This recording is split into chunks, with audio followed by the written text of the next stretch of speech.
first World Cup experience. So it'll be fascinating to see stepping up here and getting us underway. It is for France, Quarter Girl, and Anthony Nowakowski coming down the centre line, Bobby.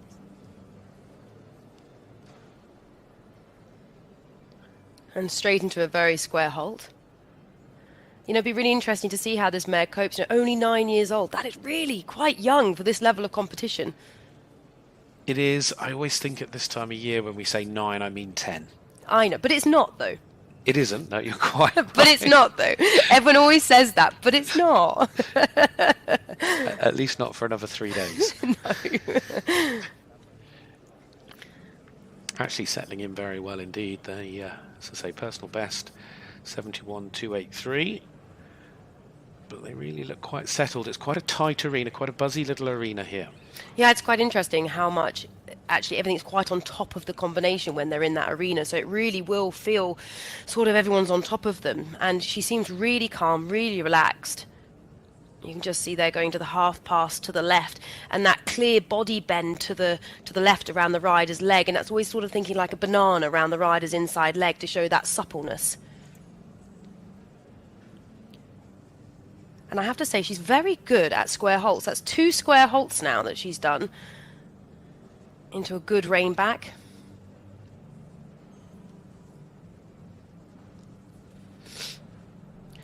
And it's always quite good where they place this extended trot, getting ready for the passage transition, because it really makes sure that the horse stays right in front of you and gets that hind leg ready for the passage transition.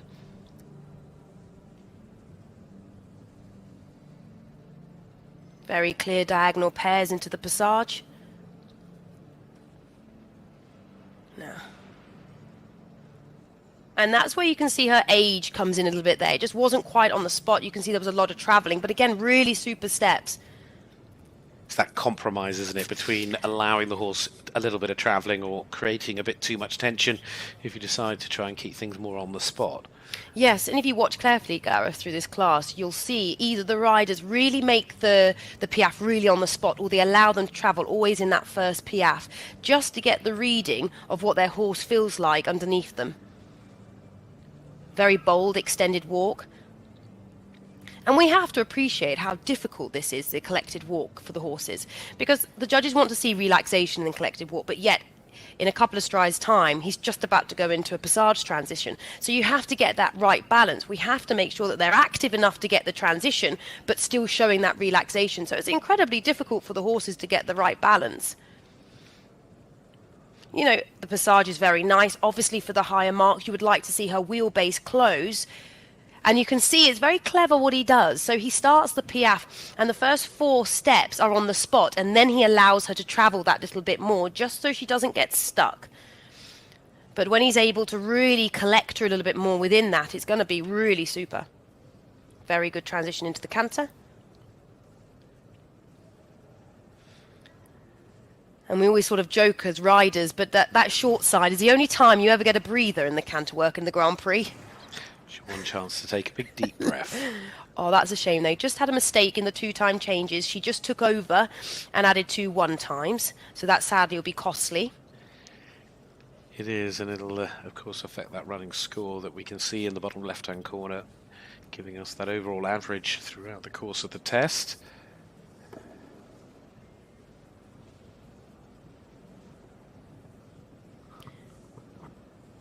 Good steps in the extended canter. You'd just like to see her stay up a little bit higher in her ears, you know, to have a bit more ground cover in front. But this is where you can see she's a little bit green. You know, she doesn't quite have the ability to sit enough on her bottom and lift the shoulder up that bit more to give that sort of more up-heel appeal. Yeah, she's ticking all of the boxes. She's sort of getting those 7s, you would feel, in terms of the marks, and then of course those little mistakes are what will inevitably drag the score down below 70%, but yeah, showing huge promise for the future.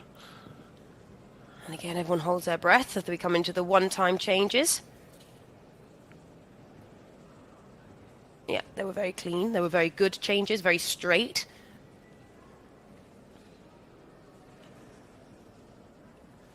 And it'll be interesting here coming into the canterburettes how much adjustability he has, how much he can sit her on the hind leg. And you can just see there, he's just not able to get her to bring her pelvis underneath her as much as what you need for those really high marks.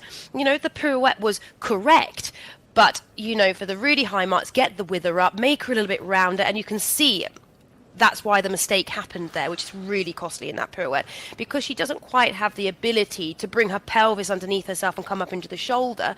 She doesn't allow herself that air time to have the turn, and that's why she did the flying change behind. So that's such a shame, but it's all just strength. It's not a big deal, you know, it's just time.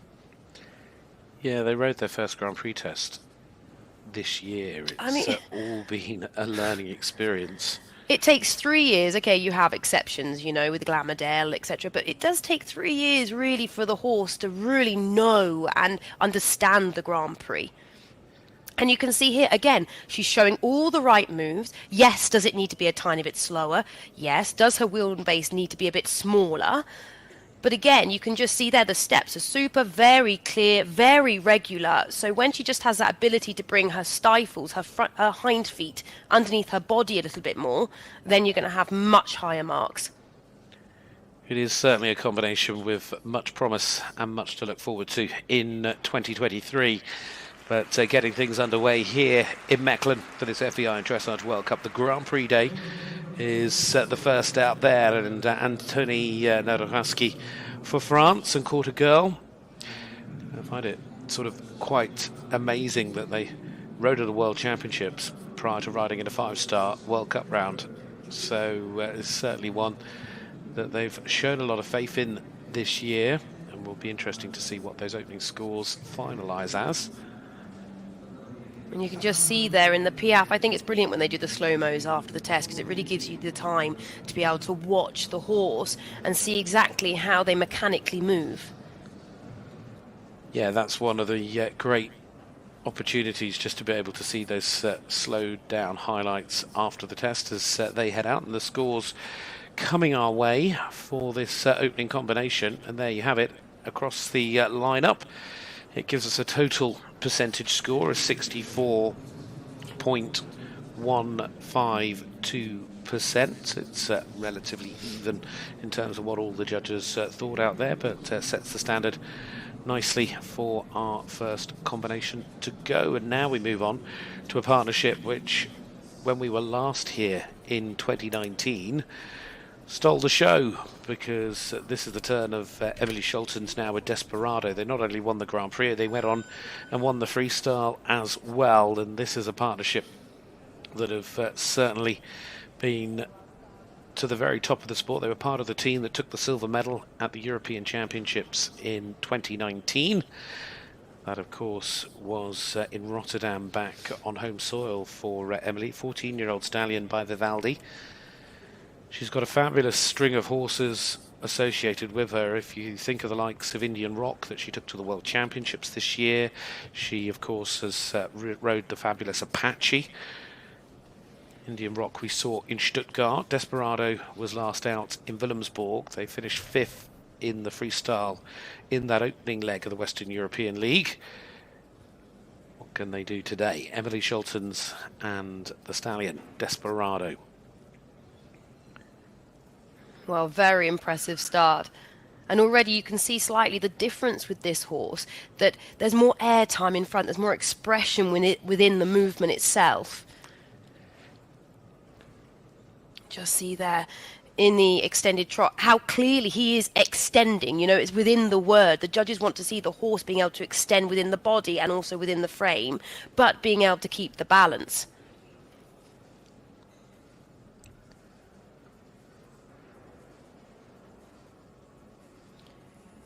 Very nice half pass there, and you can just see, if you watch that left hind leg kick that right fore out the way, and that's when you really know you've got the correct body bend within the half pass, so the horse is able to come through clearly on the diagonal pairs.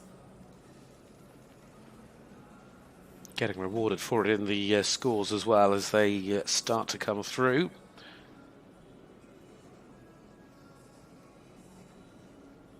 It's very important that the horse stands still within the halt as well. Good transition again into the collected trot.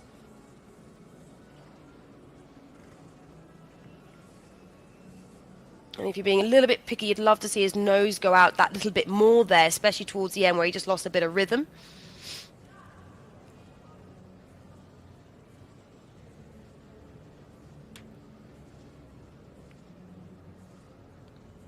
Just coming into the piaffe transition.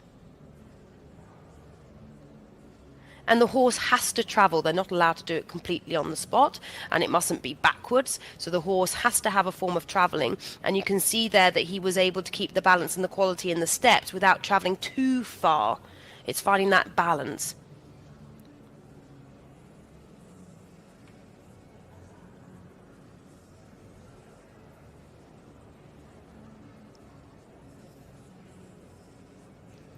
Looking nice and relaxed in the walk. He is, slightly for higher marks, you'd like to see him take his nose out a bit more in the extended walk to extend the neck a bit more, and then he can soften his back a little bit. But again, it's so difficult. You've just gone from a passage to now you're going to go to another passage transition in a minute. So there's only so much you can let the horse really relax underneath you, knowing that too much they switch off and you don't get the transition. So you have to be very careful as a rider how much you allow the horse. You have to constantly read the horse every step out there. It was a very smooth transition from the collective walk into the passage. Good activity in the passage. Very smooth transition. And we must remember that they are judged on the transitions in and out of the piaffe as well.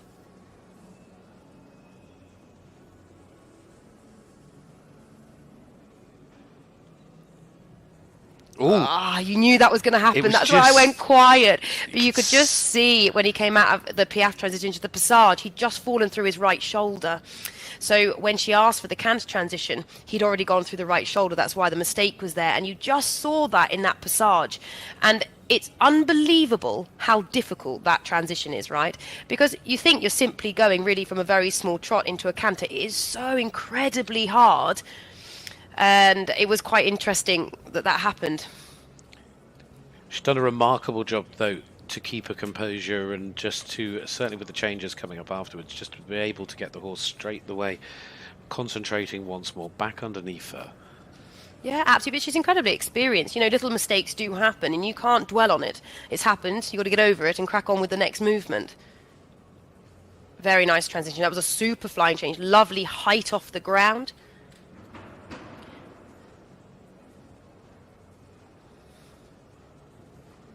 Coming into the zigzag. Now, the zigzag is really tricky to ride. Everything comes up incredibly quickly. You have to get the right balance. You have to get the right bend for the half pass. Then make the horse straight to get the flying change.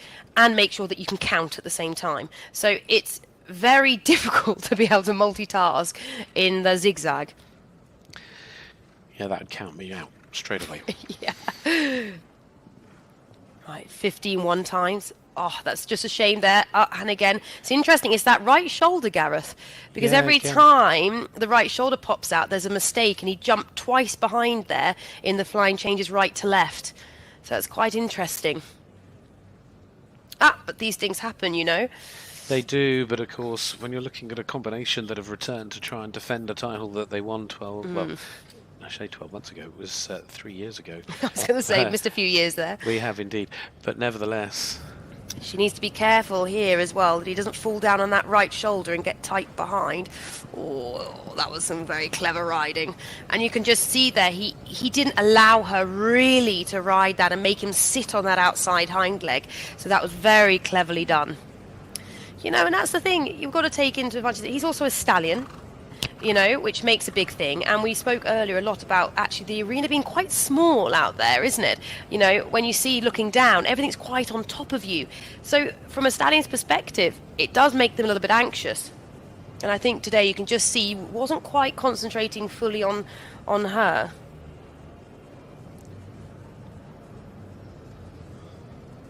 Yeah, good activity in front. You'd like to see him a little bit quicker behind in the passage. It's borderline going into a little bit too much of a collected trot. But this is where it's highlighting he's not quite with her enough. She's not able to make him stay on her seat. So she's riding incredibly well to just ride what she can and get what she can out of him, which is still really, really smart. Well over 70%. They have a personal best in Grand Prix competition of 77.869. That came back in 2020 in Amsterdam, and of course Emmelie at the moment, who sits 13th, lucky for some, in those Western European League standings, will be looking perhaps to, well, hopefully ride mistake 3 tomorrow when the points are given out. She's already had 2 very good showings in Wilhelmsburg this year, and as well when we saw her in Stuttgart with Desperado and then with Indian Rock. But today we just look back to those, well, 2 little moments, because outside of that, they're the only 2 points in the test that are going to drag things down, but they come at points in the test where inevitably they have a big impact on the score, which is unfortunate. Of course, you had the 1 times, which is times 2, which is very expensive. Yeah, the other moment, of course, isn't a times 2, but you know, again, you're looking at 4s in terms of what the judges are going to be giving out. Let's get a little idea of the score, because there it is up on the board, 74.326 for the winners from 2019 here in Mechelen, and the first of what is a strong lineup of Dutch riders. So 2 have gone, 74.326 means we move on, because next up it's going to be the first for Denmark, and this is Anna's turn. Anna Zibrandtsen riding Quelfilu, the 11-year-old gelding by quarterback.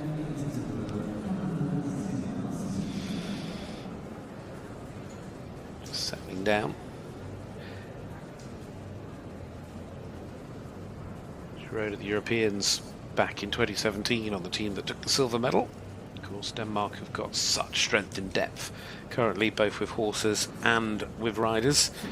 This, though, is their first 5-star show together, and a very successful pushing through the youth ranks, under 25s and juniors, taking medals, and now stepping up with this ride into 5-star competition here in Mechelen. So Anna Zibrandtsen and Quelfilu.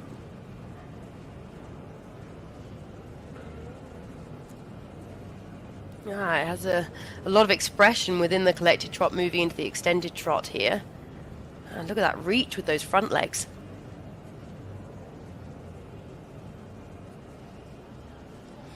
And, you know, really watch how the riders prepare, because, you know, to get a half path this steep, you know, you really have to make sure that you have the horse on the outside rein and the inside leg.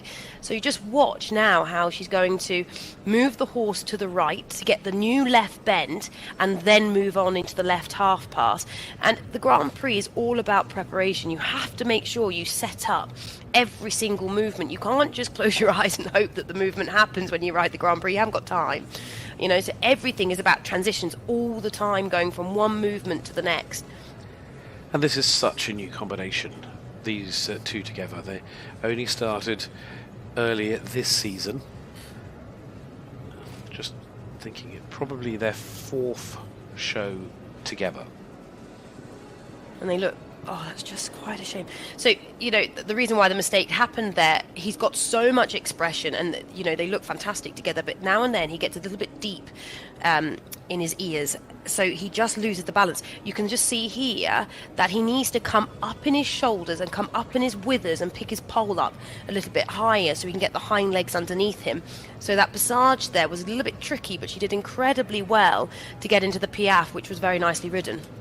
So you just want to see him pick his ears up a little bit higher so that he can bring his pelvis underneath him, so that the steps are coming higher in his knees. He's almost just sort of looks like he's stuck in mud a little bit with his front legs. As a 5-year-old, Quelfilu came second at the World Young Horse Championships in the Netherlands. As a 6-year-old, came third for 2 different riders, Sasha Scholtens from Luxembourg, and as a 6-year-old with Severio Gerardo Lopez from Spain. And she has to be very careful here in the collected walk, because he has such big movement in the front end. It's quite difficult to be able to keep the correct striding needed in that collected walk without getting too big in front. Just a little bit of outside bend there, just to... Yeah, did you see? Because she had to do that because he got quite big in the collective walk, so she wouldn't have got the passage transition. So again, that's about preparation. And she just want to make sure that she keeps him in front of her seat within the piaffe. And it's so important that we remember that everything is a forward movement. So they must keep that piaffe travelling ever so slightly so the horse doesn't get behind the seat. Now she needs to be really careful here that she keeps him on her seat for this canter transition.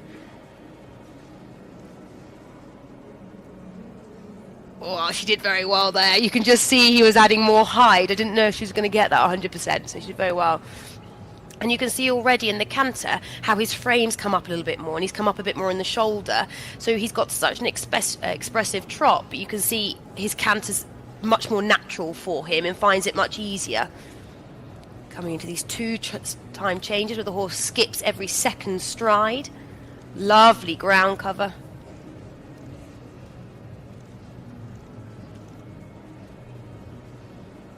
And again here you're going to want to make the horse collect, ride into the corner to get that body end. We have to remember these horses know every movement there is out there now. You only sit the wrong way and they offer a flying change. So coming into an extended canter, again, just like that, change behind, you know, it just gets costly.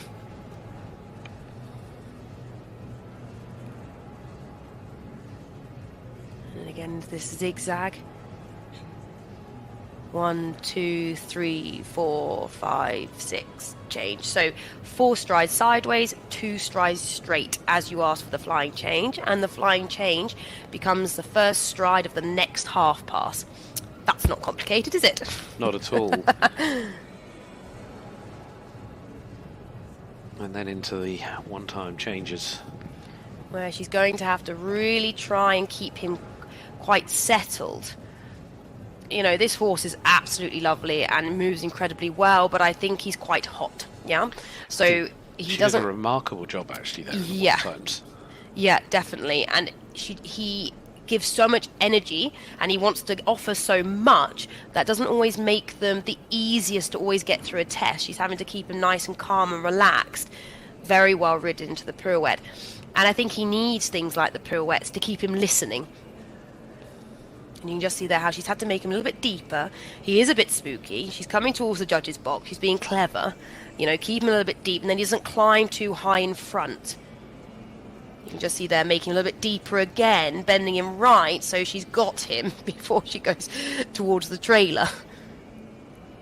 I don't think I've ever seen judges sit in a trailer before for judges' boxes, Gareth. No, I have to say it's something new to me, but it certainly adds a little... plenty of space for them, gives them a good amount of height. It does. Lovely extended trot. Yeah, and a really good transition back from the extended trot as well. Coming down to this last centre line, and this is where you can see he gets a bit cheeky in the passage. He just won't quite let her ride the front end up and make him sit behind. So you can just see how he's almost crossing in the hind legs there. But you know, once they've got a little bit more of a relationship together, she knows how much she can push him, then things like that become a lot easier. But 4 tests, I think you said, Gareth, every time she's ridden him in the arena, he would have felt completely different. Yes, so, he's one of those, I mean, huge potential as a young horse. Yeah. And I mean, 11 years old now, but it's just sort of been held back. But now, over the course of 22, has really started to come through. And you just think, like you say, as it all begins, that whole package. It's a horse at the moment that wants to give a lot, almost too much. It's trying to say, I know what I'm doing, but at the same time, it's got a rider on top that says, no, you don't quite know where you're at yet. We just need to work this out a little bit more together. And as I say, really exciting. It's another super horse for Denmark, looking to the future as well. Yeah, very nice piaffe there. Just going back. I just wondered if it was that moment we saw a little earlier. And then through the zigzag changes. As you say, it's just an unbelievable amount that has to go on in such a short space of time. Absolutely. I think it'll be very exciting to see this combination in a year's time. I think it'll be completely different. I mean, it's a really super horse, a really nice horse. Well, will it be enough to get them through that 70% barrier today after those couple of little niggling moments? But certainly plenty to look forward to. Yes, it is still Christmas. Somebody got a teddy bear for Christmas. There you have it. There's the score, 69.913%. So, of course, goes into second place, just shy of their 70%, their combination best from the past. But now we move on to a lady that has certainly got some simply stunning horses in her stable, because it's Nanna Merrald for Denmark, here with Blue Horse St. Schufro, the 11-year-old stallion by St. Moritz Jr. out of a Blue Horse Don Schufro mare, the famous Danish breeding of the Blue Horse stud that has produced some real superstars. Of course, Nanna's ride in Tokyo last year was Blue Horse Sack that she rode on the World Championship team this year, part of that team gold medal winning performance. Now today, returning after seeing them in Willemsborg, the opening leg of the season, where Nanna finished in second place in the freestyle and in the Grand Prix, that day scoring 74.605 in the Grand Prix. She would need to repeat that score if she's to better the leading score here today. And so far, they're going very, very nicely. It was a shame, I think, when it wasn't quite so easy to see, but I think he trotted into the first halt. I think that might have been a little bit costly to start onto the first centre line. But she's clearly bringing the marks back up here now. And what's really nice about this horse is it has a really open frame, you know, through the whole body. The way it moves is incredibly open and very active. Stand. Good halt. Yes, very nice halt. And it's you've got to get that halt in the right place as well, haven't you? Yeah, it's always interesting when people think, you know, where do you halt when you're told to halt at sea? It's always the rider's body. Yeah, the rider's sat in the middle of the horse. So generally, to halt in the correct place, the marker has to be where the rider is. Good transition into the passage.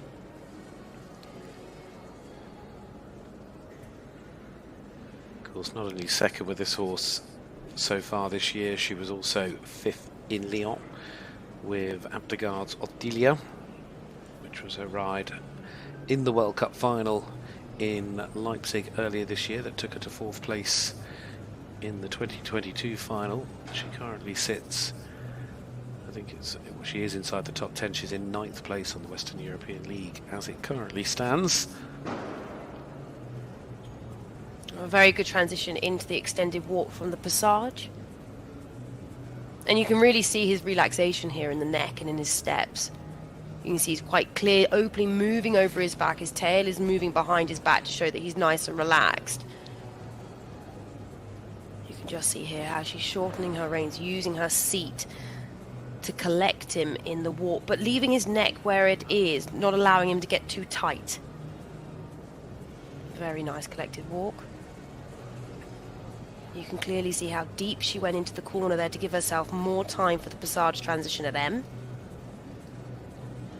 Now in the first passage piaffe she did a little bit earlier, you'd like to see her make the passage a bit smaller and a bit more time before she goes into the piaffe, but she's found it much easier to ride him more forward there into the piaffe, so it was a much better piaffe, and you can see now that he's really letting her in, taking control.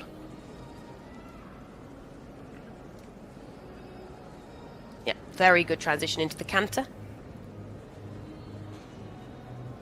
So you've got the short side here to get the right canter for the flying changes, to make sure he's really on the seat, he has enough jump. You know, you don't want the canter too big for the changes, they have to be with you.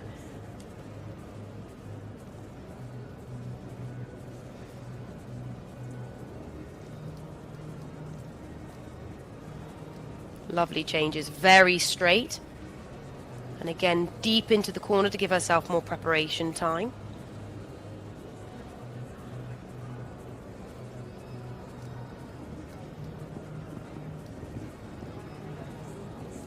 And you can clearly see there how he extended the frame as well in the extended canter. And that's where the big marks come in, when the horse is able to extend the body. Yeah, they're putting together a set of marks at the moment that would indicate that they're heading towards a combination best score. Yeah, and it's going really nicely. Oh, well ridden. Just wanted to take over a little bit in that flying change, but she was able to tell him to wait.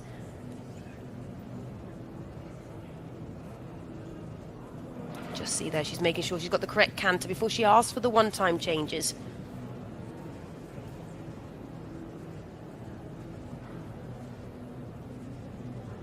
Very good changes.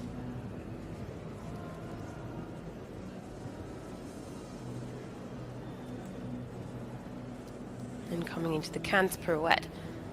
And you can just see here how she's really collecting the horse, making him wait before she asks for the turn.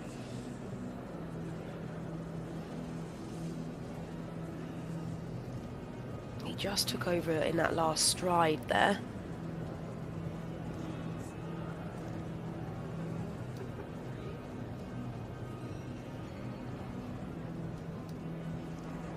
Yeah, it was very cleverly ridden. You know, she did a very good job on keeping him with her. You could just see he wanted to take over and get a bit too quick into the pirouette.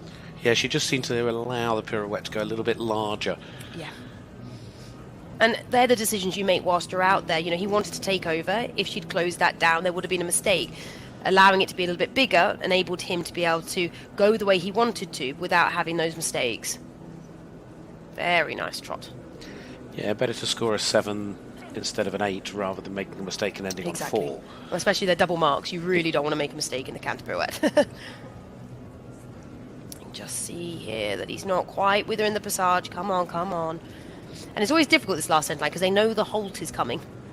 So you always have to make sure that they stay in front of the leg. Come on, well done. She did really well there because you could just see that moment exactly as you described it.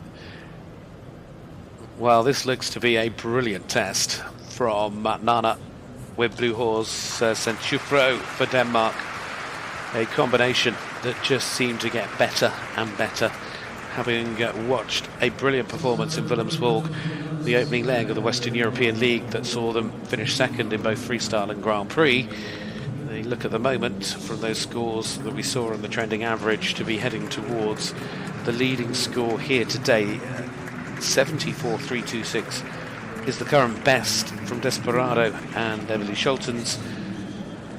But there was so much to like with these two. Yeah, there really was. You know, you can see they've got a fantastic partnership. You know, and they make it both look very easy. And that's what dressage is about. It's supposed to look like we're not doing anything, and actually we're doing a lot. Yeah, there was that moment on the centre line at the end where you could really see that she was having to work pretty hard. Yeah, he knew the halt was coming. And that, you know, you've always got to have a slight bit of anticipation in the Grand Prix, so you know the movements are going to happen. There's your score, 74.869%. For that combination, it is a personal best for a joint combination score. They have bettered the mark that they picked up in Willemsborg, so 74.869. Exciting times. And one leaves, another enters in, but now already 2 big scores on the board. Also shows just how close and also how costly those couple of little mistakes from Emmelie Scholtens and Desperado have turned out to be, because was that the difference in terms of the way it would stand at the moment? 74.869 leading, Emmelie in second on 74.326. Meanwhile, we move on to Belgium's first of the day. Some fabulous riders here from Belgium. Vincent Marechal riding here with Calibre, the 15-year-old gelding by Vivaldi. And, well, this is a combination. They've been together for the last couple of years. They had their first World Cup outing in Samarin back in August, where they ended up finishing in 5th place in the freestyle that day, scoring over 70%. More recently, they were in Le Mans in the 3-star, but it's their first sort of Western European League indoor 5-star outing. So we Again, taking their opportunity on home soil. This, for Belgium, is Liere and Vincent Marechal.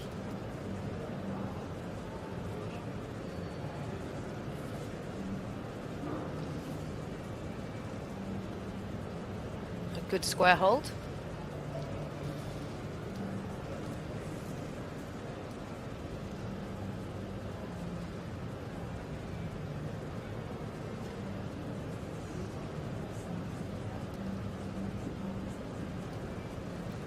Very nice start to the extended trot. You can see a very clear difference shown from the collected trot into the extended.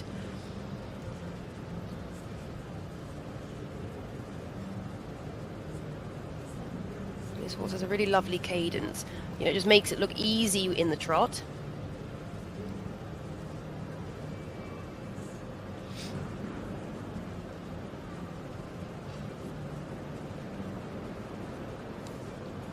You would just like to see a little bit more expression in the collected trot in the half pass. The positioning is good, the bend is good, but just for those higher marks, you just want a bit more expression.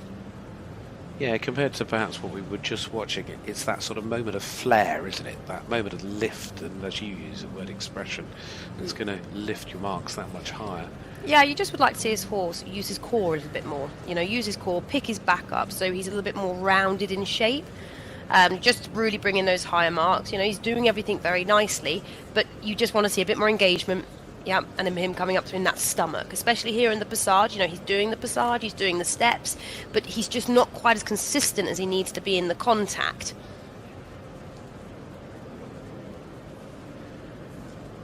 Certainly having to work quite hard as Vincent.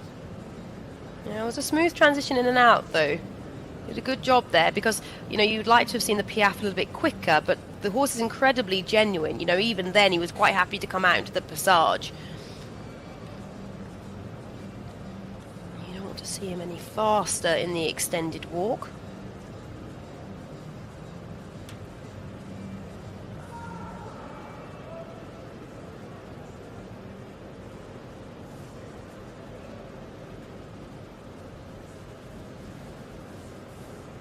In the collective walk, you just want to see the horse shorten their wheelbase, try and get those hind feet to step into the front feet footfalls.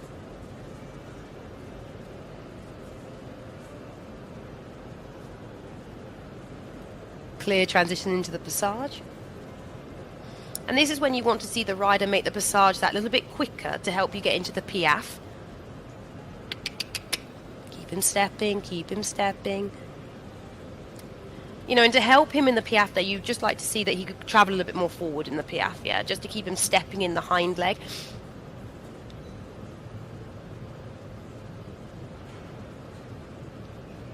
After watching the mistake now in that second horse with the canter transition, I get nervous now watching them all get into canter. Going down past those trains. Yeah, I'm like, ugh. Right, 2 time changes, here we go.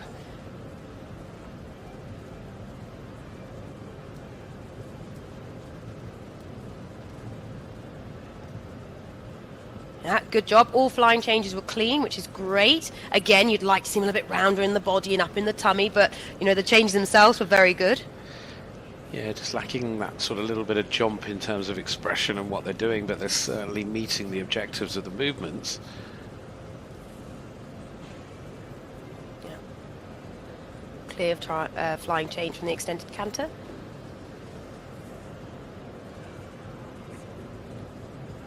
And you can clearly see here how he goes straight 2 strides, over into the half pass. Straight, change, over he goes. A very exacting test, in fact, with the way they're riding it. And as you said, it looks to be a really willing horse, a horse that really wants to do the job. It is just those moments of expression that are sort of lacking. Oh, it's just a shame that he's had a mistake in the one-time changes at the beginning. But yeah, like you're saying, Gareth, it's a very willing horse. I don't think he's put his ears back once yet. They've been forward through this whole entire test. He's very happy. But again, you know, if you're looking at the really, really high marks, yes, of course, we want more expression and we want him a little bit more uphill. But you know what? He's doing absolutely everything he should be doing. You know, it's just a shame he had the mistakes and the one-time changes there. Again, they are double marks. You know, that's going to be quite costly with the amount of judges there are as well, which is a shame.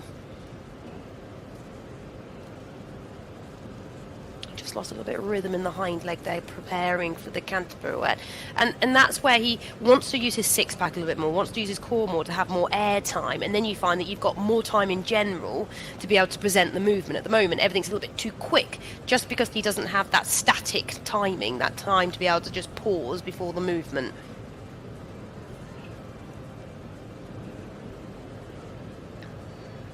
Just this final centre line to go.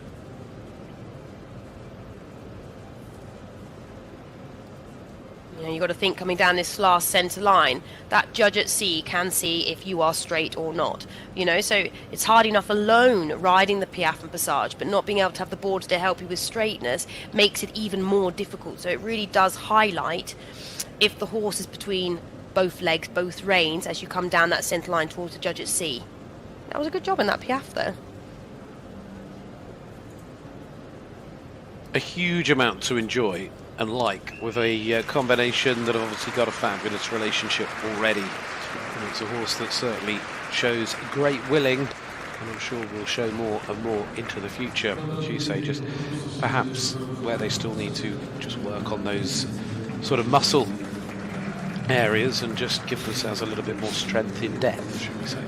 Yeah, and it's so lovely to see how happy he is. You know, he's giving a thumbs up to people sat watching, and that's absolutely brilliant. Now you can just see here, yeah, you'd like to see him have a little bit more bend in the body, a little bit more expression. But, you know, the basic is there. The Piaffe is very good. You can clearly see him stepping.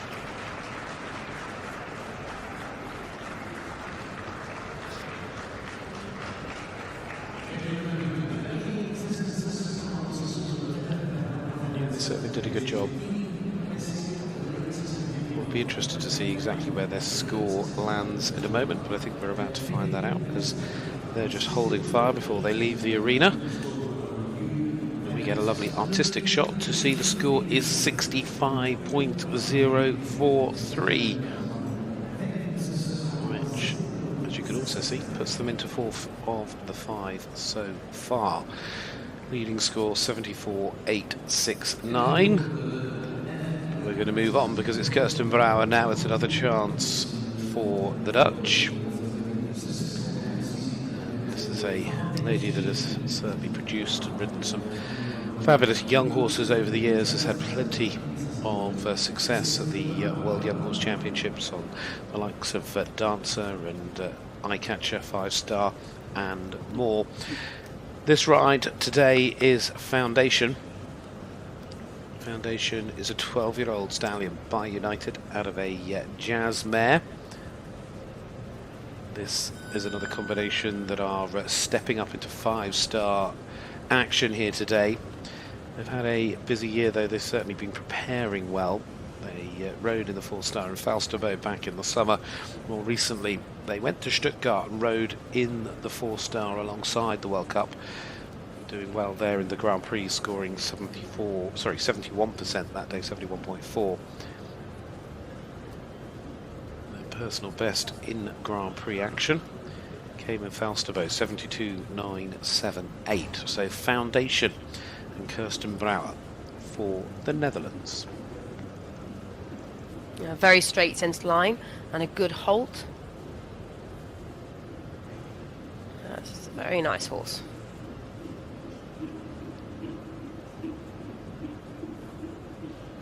You can really see that activity in the hind leg, pushing the horse across the diagonal in the extended trot.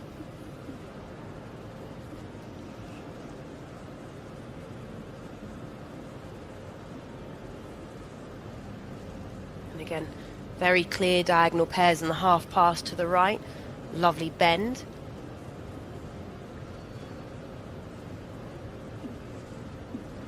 You can just see that he found the half pass to the right a little bit easier than he does the one to the left. He's not quite giving you the same amount of body bend.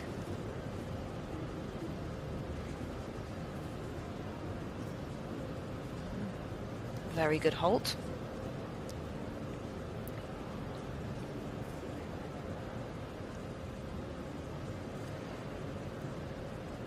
You can see from the percentage average at the moment, it's a very strong start. I know we're very early in the test, but very strong start indeed.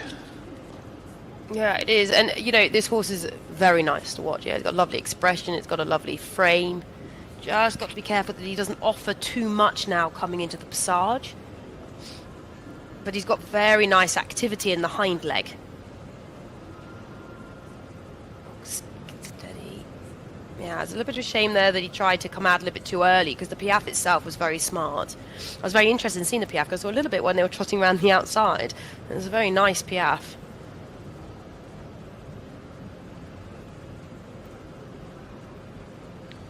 Just see there how she's making him a little bit deeper in the neck just to encourage him to let go in the base of the neck so he can get his muscles letting go through the back so he's able to take the contact forward.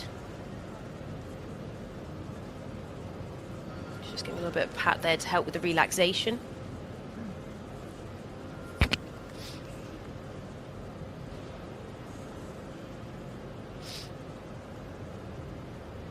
Good transition in the collected walk, a good frame in the neck. And while she was in front of the judges, she stayed, you know, she did a good job of keeping his neck out. But you can just see here how she's just shortening him to get into the passage transition. It's a really good way of getting the horse around your inside leg there, using the turner R into the piaffe. Yeah, much better. Yeah. Much big difference. Yeah, she wasn't letting him take over there. You can just see how all the time she's using her knees, getting him to stay with her in the passage without closing him down. Good transition.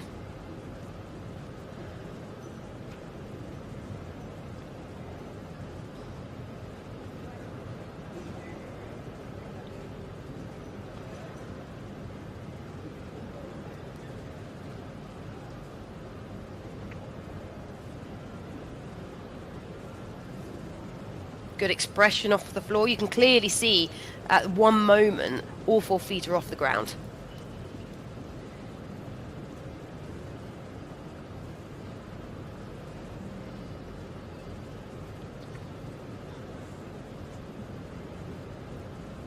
Yeah, preparation into the corner, ready for the extended canter.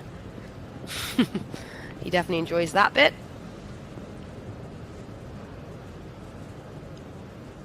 Good flying change.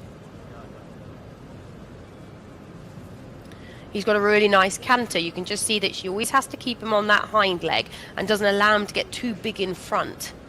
He has a really active hind leg, but sometimes it just pushes him a little bit too forward onto the shoulder. So in the canter here, every stride, she's just saying to him, stay on the hind leg and stay up in front. Yeah, very well presented zigzag. And again here she's placing him back on the hind legs before she asks for the one-time changes. It's interesting, they're all making a mistake for flying change in, aren't they? It is, again, it's just becoming a bit of a common occurrence, and it's such a shame because that is the first mistake of this test. Yeah, and it's a shame it's double marks as well, it's so expensive. And it's the sort of thing where you could just see that sort of average on the scores at the moment was really a personal best, but that's the sort of difference that could still be a good score for them, but whether they now can get over that 72.978 that the... Yeah, it was just a little bit of a shame there as well coming out of the pirouette. The pirouette itself was good, but he was really quarters to the right. But that was very nice, the second canter pirouette. And again, we have to think how much that judge at sea can see. It's a lot to be able to do on that centre line.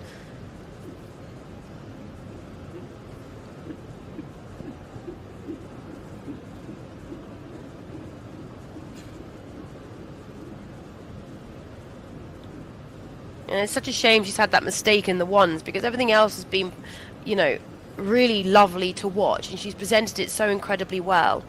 But, you know, that's what breaks them all apart, isn't it, in a class like this? It certainly does. Yeah, she needs to keep the rhythm there in the passage. Yeah, nice piaffe. You can really see those diagonal pairs in the piaffe. Wait.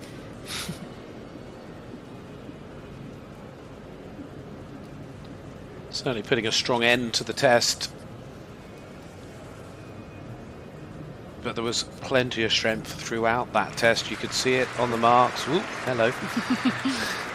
always a reaction sometimes at the end. Whether that is enough to now be able to just break through that personal best, we'll find out in a moment or so. I think it'll be difficult, but up until that one mistake that came in the flying changes, and realistically afterwards as well, there was a huge amount to enjoy between those two, and I'm actually really looking forward to seeing them come back in the freestyle now tomorrow. Yeah, definitely. It's a really nice combination, and a very nice horse. You just see there's so much height in the flying changes.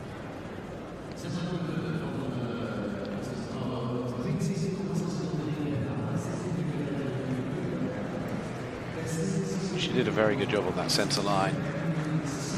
Lovely PF as well, and Passage coming down the centre line to finish. So a mark is in.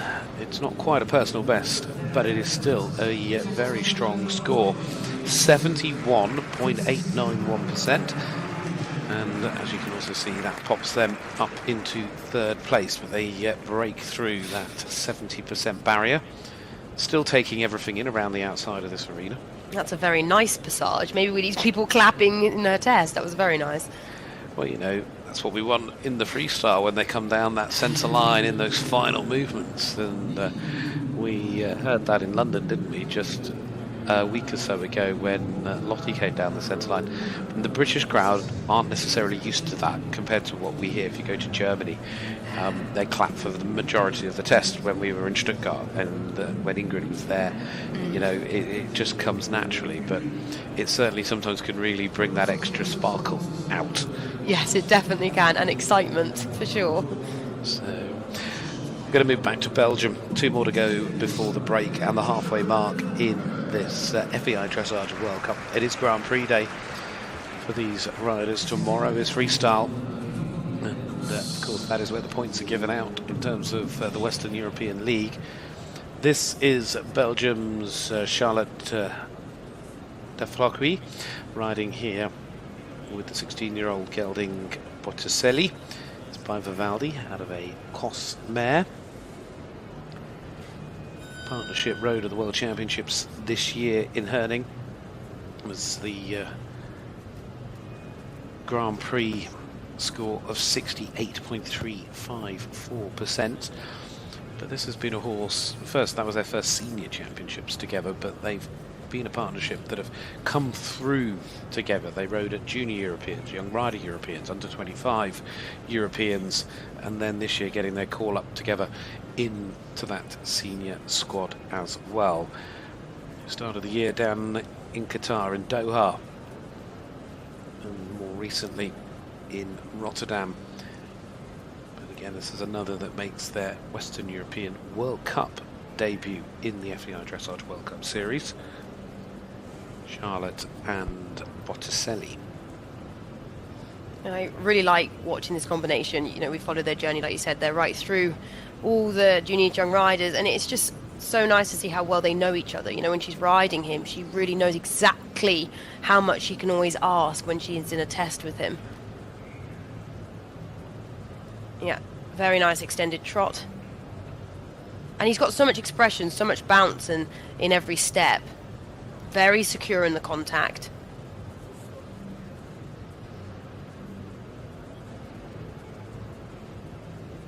Just could have a bit more body bend there in the half pass to the right. Think about taking his right hip over a bit more. Yeah, much better to the left. And you'll find that, you know, horses are left-handed or right-handed, the same as humans, so they will always find one half pass easier than the other. Very nice. Oh, stand still. She could have just stood still for a little bit longer. She got the halt, but whether she stood there for any length of time is another yeah, matter. It's a shame. She could have paused a bit longer.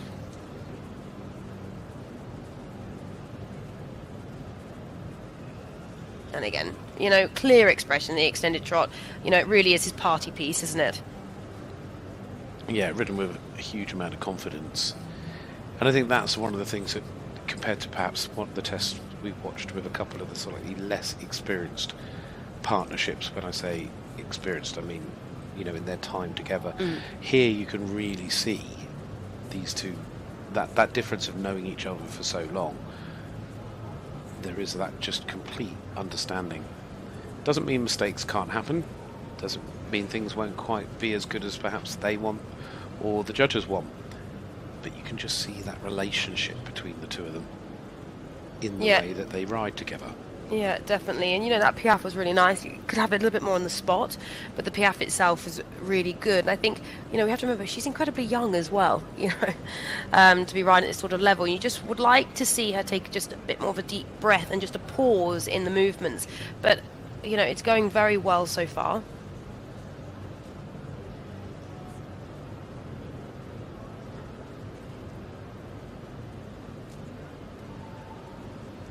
Into the passage transition. Good transition at M.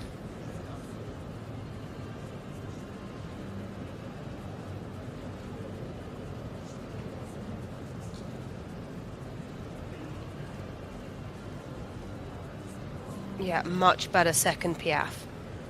And again, you would just like to see him wait a bit before he tries to go back into the passage.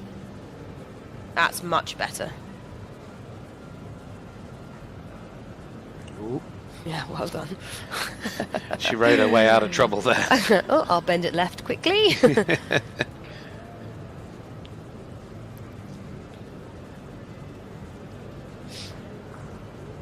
You know, they look really great together, and everything about them is great. But you just would like to see that bit more airtime, you know, in the canter, weight in every stride, because he's got the movement. It's just the time.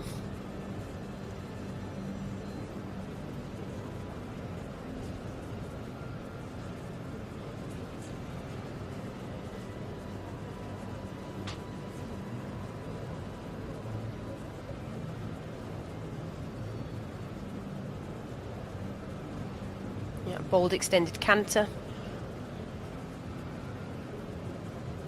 Again, a good flying change.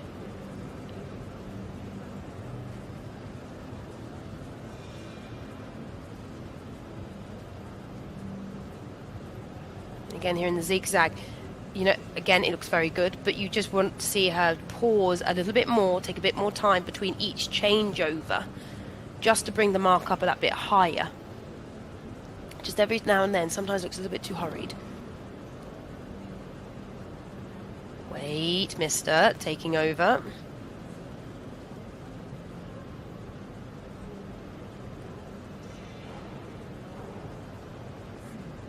Very clear one-time changes. And mistake-free. I know. Yeah.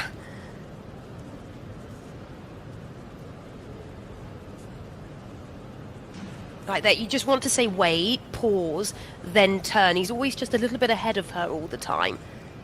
And again, that comes down, yes, they are experienced, but again, when you think of her age, it comes down to just being able to know that it's okay just to wait a little bit more.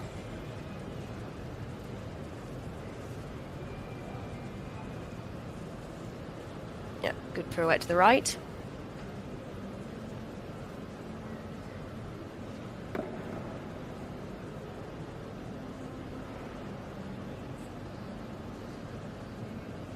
And again into his party piece again.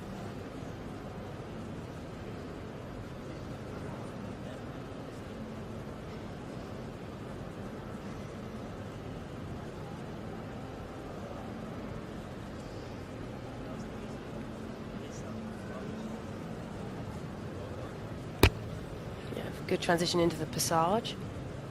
And from where we're sat, it's looking very straight.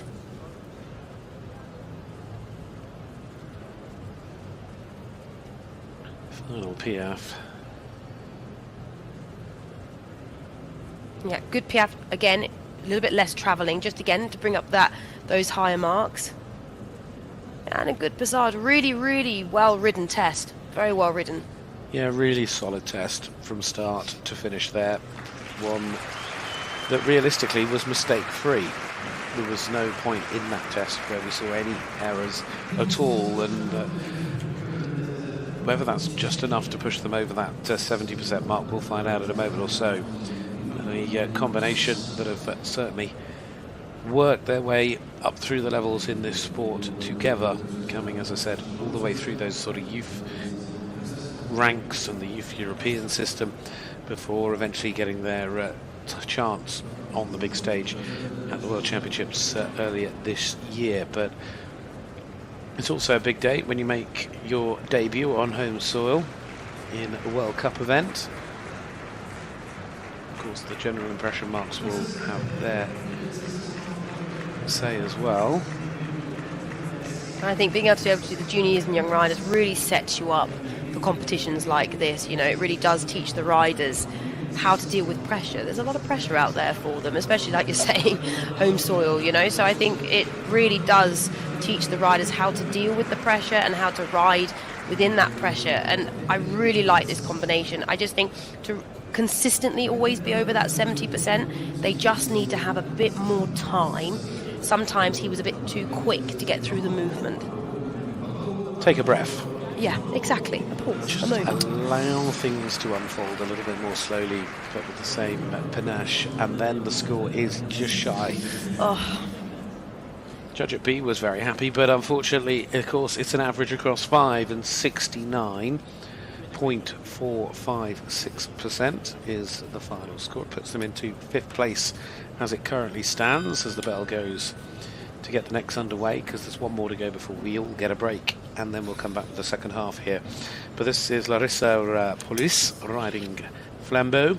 It's another for Belgium, 12-year-old gelding by Ampere, out of a Zélite mare. And Larissa, who rode Flambeau in Tokyo last year, she rode at the World Championships this year with her other horse, First Step Valentin.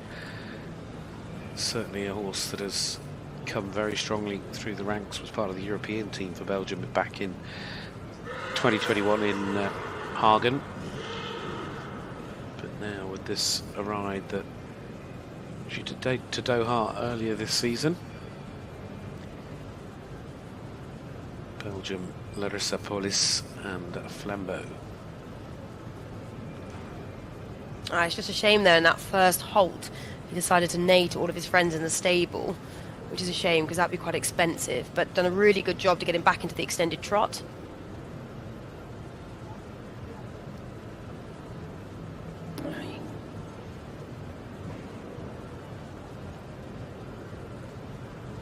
Good positioning in the half pass. Clear body bend, clear diagonal pairs.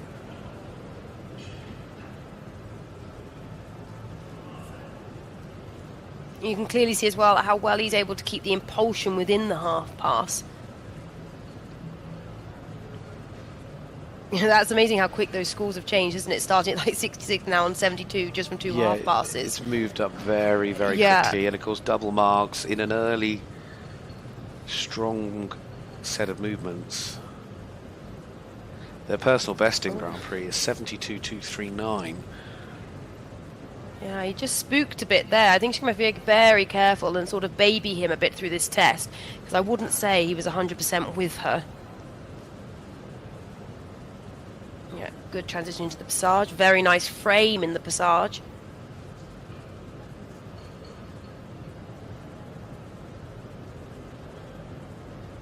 You would just like to see him take a bit more weight over his front feet there in the piaffe to allow a little bit more travelling forward. Nice passage there before the walk. You know, and that really is passage to extended walk. You can just see her just giving a little pat as well, just to keep him listening to her. He's got one eye out into the warm-up. You can just see there he's not 100% on her today. You know, it's hard enough it is being in a World Cup, in an arena like this, riding a Grand Prix, especially when they're not listening to them 100%. Yeah, we call this the ultimate combination sport. Yeah. You need to be working together as a combination. You know, it really does highlight how the horses, you know, we always sort of forget, we know, but we do forget that the horse does have their own brain and sometimes their own, you know, intentions, and it does make it a bit more difficult. But they know each other so well that you'll be able to keep a lid on it, but it will make it just that bit harder for her. Yeah, very nice transition into the passage.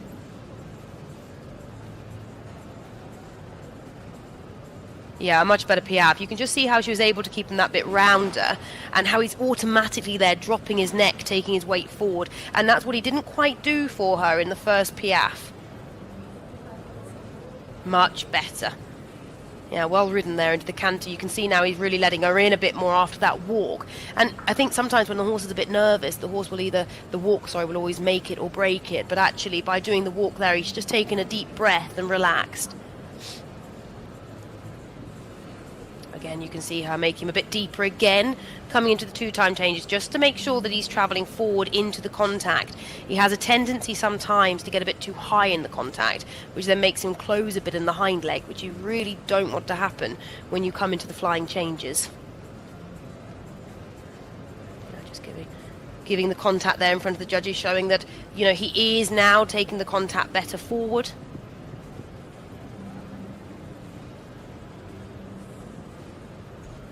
Yeah, good extended canter, flying change. I think he's settling more and more as well as the test goes on, and that concentration on what his rider's saying. Yeah, definitely. You noticed that after the walk. As soon as he got through the walk, he's taken a bit of a deep breath, and now he's becoming much more rideable. And you can see there how both of them find the canter, I think, a bit easier. You know, he's relaxing more into the canter.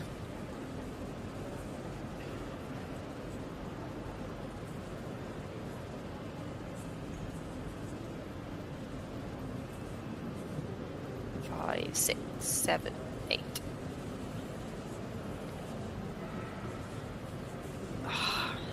Just a tiny mistake there. He just jumped together, which is a shame on that last flying change to the left. Be interesting to see where the judges are sitting, how many of them saw that actually. I think there might be quite a few varied marks. Yeah, I think it was more EH side that will have had a slightly better view. Yeah, very nice flying change to the right. Again, you can just see how she's making him a little bit deeper just to make him wait, using the outside rein to make him sit on that outside hind leg.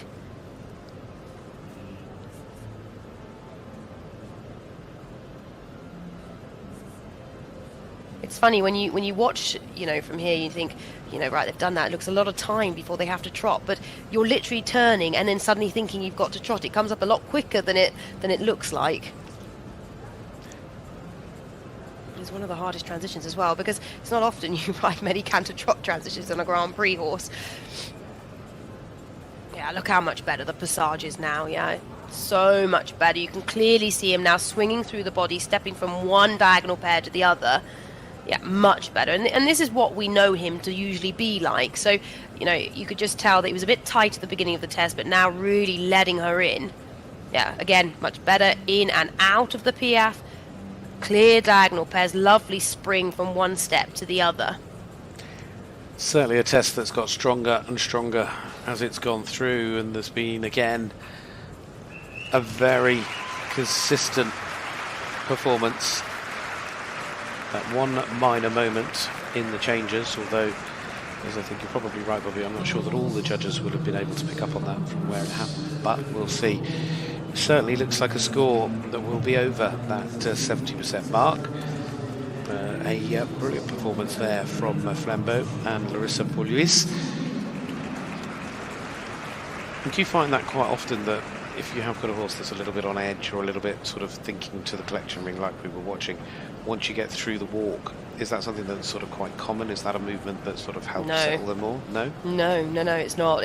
Like I said earlier, it's a make or break. You can go into the walk and they just find that they piaffe the whole entire time, or they can go into the walk and they take a deep breath. I think it very depends, you know, on the horse and actually what's making them become nervous. You know, I think actually he was more interested in his herd of friends outside at the beginning of the test more than actually being nervous. But yeah, some horses, yes, you'll find the walk does help.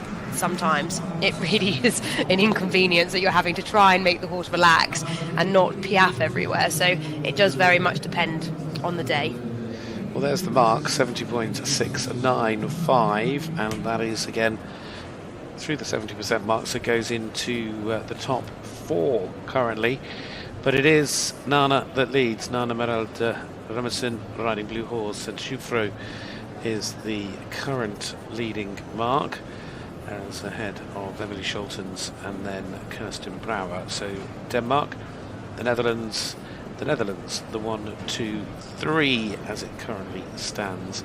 We, though, take a short pause, and the next horse back in at 12:23 local time. I'll let you work that out from wherever you are, but that's around about 19 minutes away. So we'll look forward to seeing you again for the second half.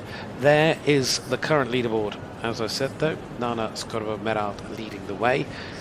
And as you can see, it is a very close affair, but there are some big names still to come, the likes of Dina van Liere, Morgan Barbançon and Lottie Fry, amongst others, all left in the draw here.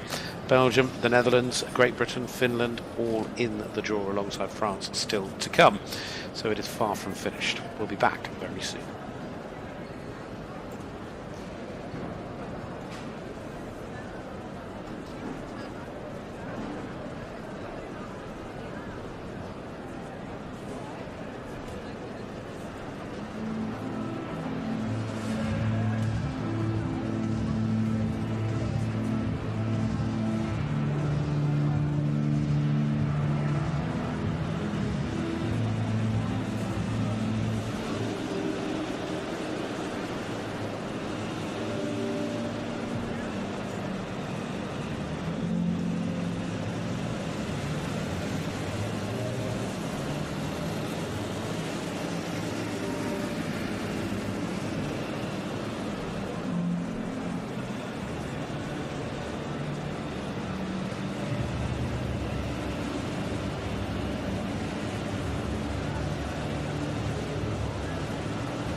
Welcome back all here to Mechelen, to the Dressage World Cup, and it's Grand Prix day. There is the current leaderboard with Nanna and Blue Horse Saint-Choufreau leading the way for Denmark, 74.869, putting in a personal best performance for those two to lead ahead of Emmelie, Scholtens and Desperado.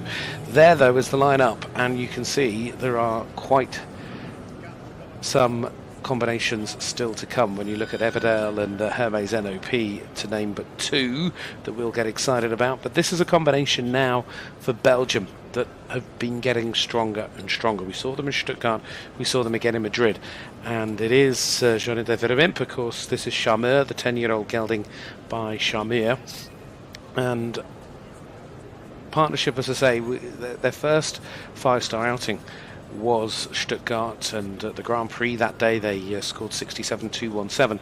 They went to Madrid, scored 68.457 in the Grand Prix test. A rider with plenty of experience. She rode the wonderful Tiamo at those Rio Olympics back in 2016, but this is certainly her star for the future, and one that is becoming more and more of a contender. Charmeur and Jorinde Verwimp for Belgium. I really love watching this combination. I think this horse is a very, very exciting horse for the future.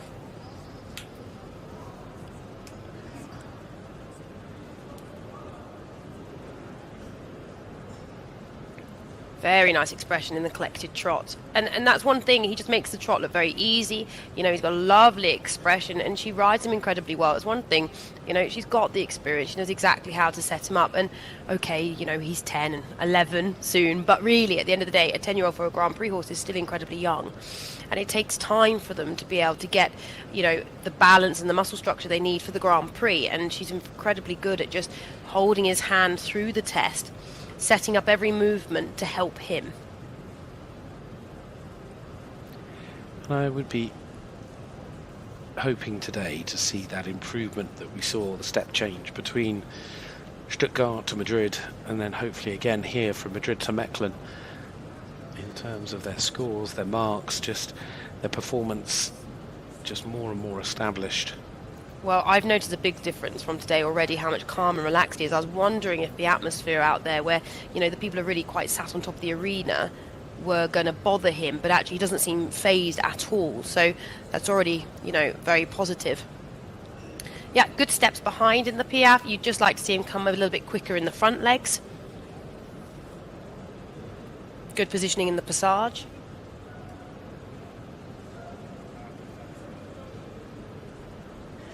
Just like to see the walk a little bit slower and a bit more over track behind, so getting those back feet to step into the front feet footfalls. You know when it's a good walk when you can see a very clear V under the horse's tummy and you just can't quite see it enough. So it just shows that he's a bit too quick in the hind legs, which is quite common for this breeding as well. I have a same breeding one at home that looks identical, and you do find that a little bit in the walk. They get a little bit too quick in the hind leg, but you need it in the Piaffe, so you don't really mind.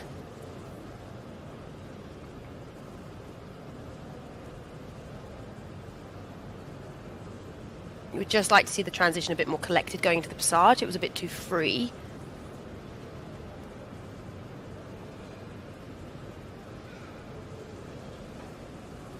Yeah, he's just not coming up in the withers enough, and it's getting a little bit expensive now in the Piaffe, because the Piaffe is the double mark, and he's just not. You know, he's like two separate horses a little bit today in the Piaffe, with his front legs to his hind legs, and he just looks a bit too much on her hand. But that's part of changing the training. You know, when I saw him last time, he was a little bit too short in the neck. You know, today, they're obviously trying to make him a little bit longer and a bit more open in the neck, which is absolutely fine, but then the support isn't there. So it's trying to find that balance to teach him how he needs to go into the future.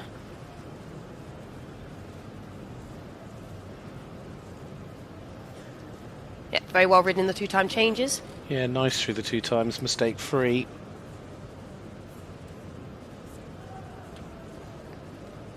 She gets on in this extended canter. He's got a lot of natural expression, You just want to see him a bit shorter in the body today, but it's finding that balance. You're trying to get him to extend, in the frame so that, in the future she can get even higher marks. But at the moment, you've got the ability that he can't quite hold that. So he's getting a little bit long in the body instead, which makes it a little bit difficult. So she's having to work a little bit harder on just trying to keep him together and holding him through this test, which is why the score is a little bit costly at the moment. The Piaffe would have been a little bit expensive today.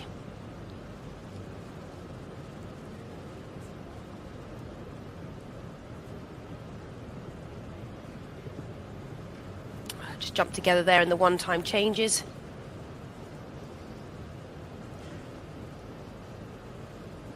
It's a shame there that she had that mistake there in the one-times. It's going to knock her score down again a little bit more.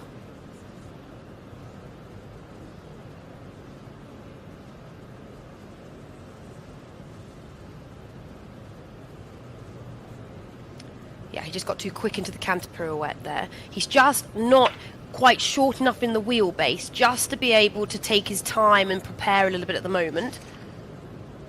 Yeah, I mean, that is some clever riding to keep him under control there a bit in the canter pirouettes. Yeah, she's certainly a rider with a huge amount of experience.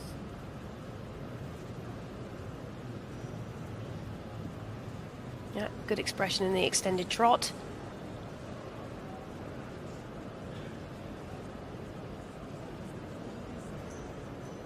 And it'll be interesting to see now how the Passage Piaffe is after the canter. Yeah, looking very straight from the angle that we are sat at. She just wants to make him a bit quicker there coming into the Piaffe. Much better. I mean, you can clearly see the difference there in the Piaffe. After the canter work, he's taking the weight a little bit more out into the neck and sitting in the hind leg. So that was a really, really good Piaffe. So you can see that the quality is so there.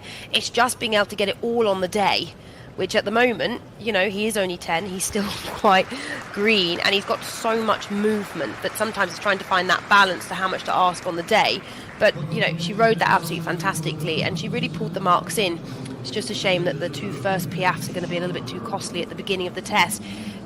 This one wasn't too bad. It was more the second one.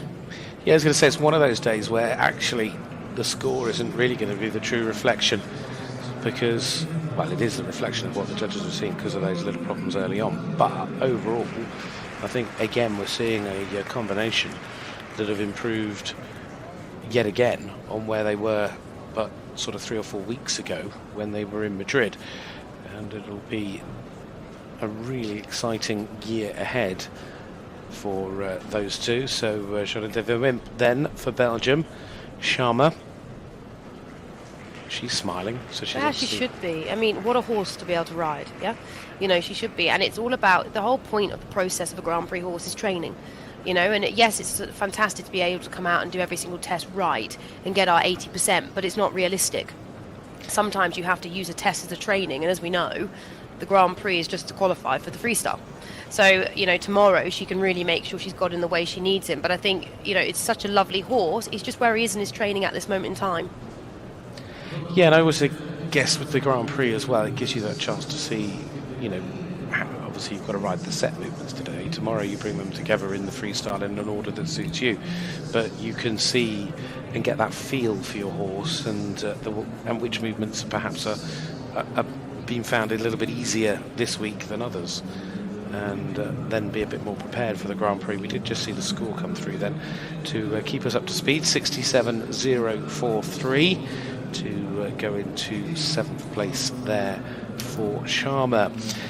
Going to stay with Belgium for the next to go because it's the turn now of Domien and Michiels riding here with Intermezzo Van Het Merrald, the 14-year-old gelding by IPS Graboldi.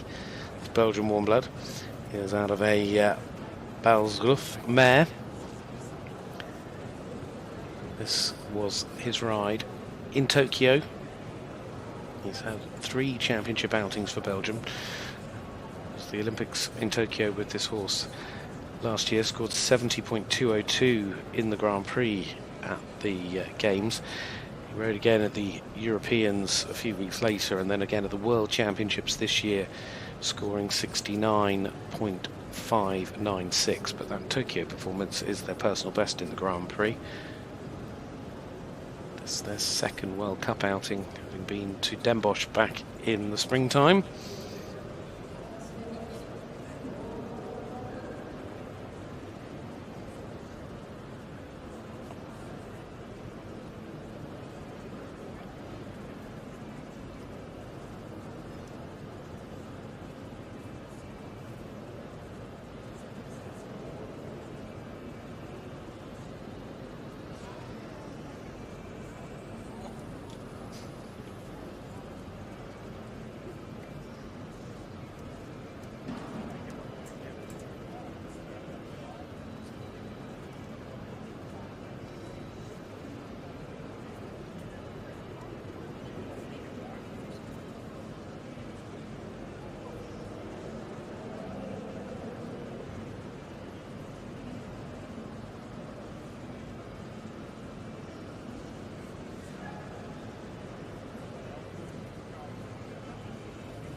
Composed performance so far.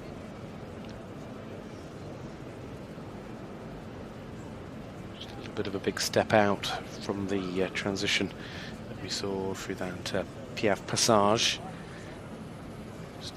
Passage just needing to ensure they just have a little bit more sort of air time, just lift a little bit higher.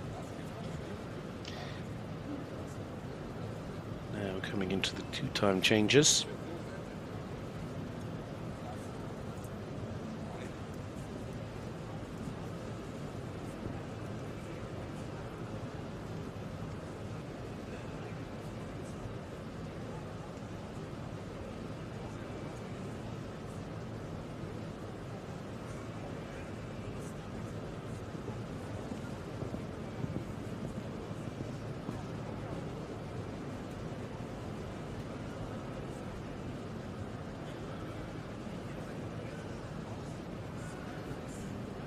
Now just coming into this centre line, these half passes, so much to think about, such a short space of time.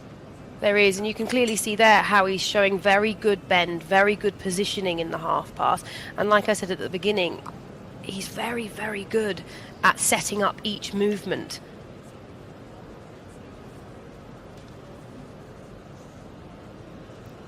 Here we come into those one-time changes, which actually has been the most mistakes.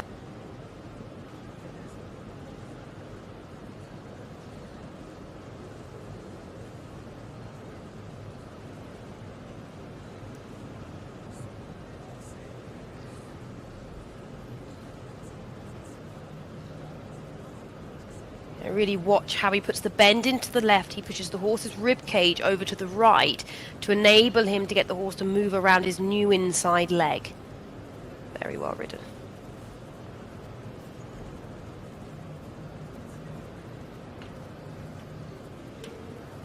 And again here, getting the horse to take the weight on the inside hind leg so he can keep stepping round.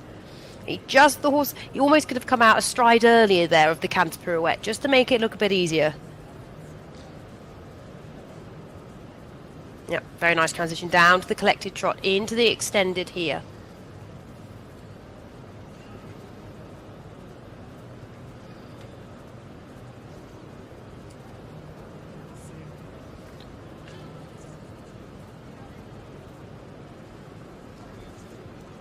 Getting nice consistency of movements.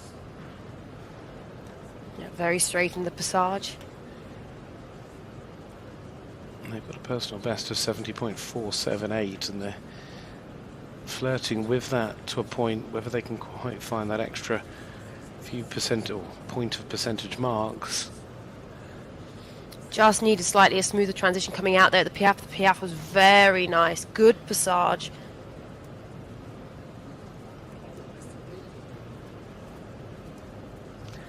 Stand still.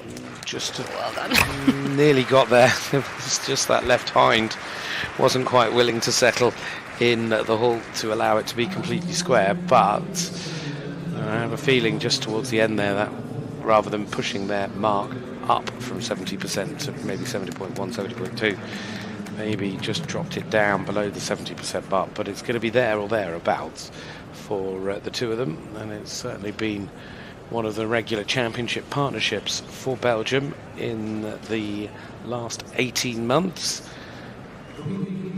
Get to have a little look back at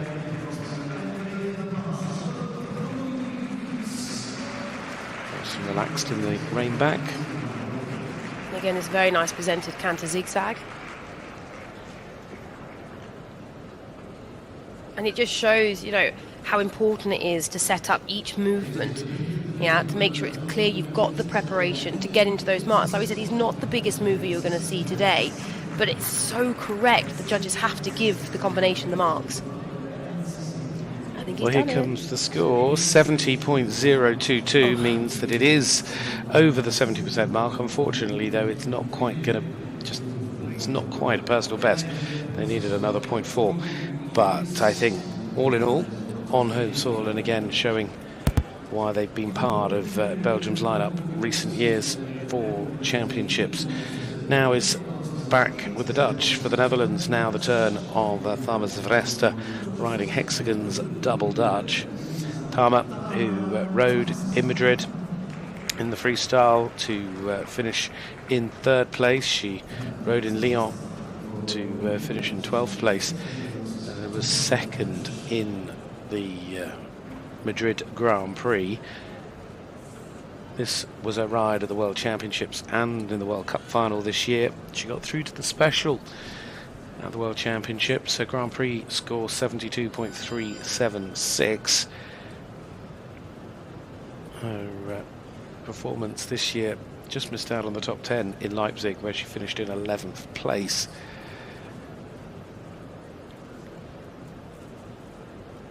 Need to certainly improve on anything we've ever seen from them before to try and challenge the top 2 here, but you should be certainly looking to try and get herself up into the top 3 at this point. Hexagon's double Dutch, the 14-year-old stallion by Johnson.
Really nice start here from Thamar.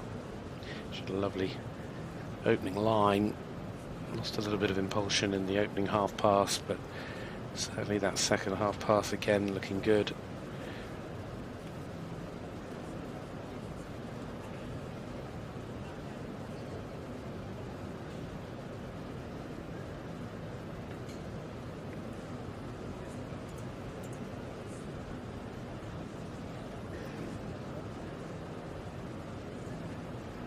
Now beautiful as they go through into this extended trot. It was a very nice halt. And now just coming back into the passage. Yeah, you can really clear transition there, going from the extended trot into the passage. And this horse has so much expression in front. Come on. Just lost a bit of rhythm there into the piaffe. It doesn't help that he decides to go to the toilet in the piaffe. Worst timing ever. This makes it again a bit expensive just because obviously he's lost the rhythm now within the piaffe.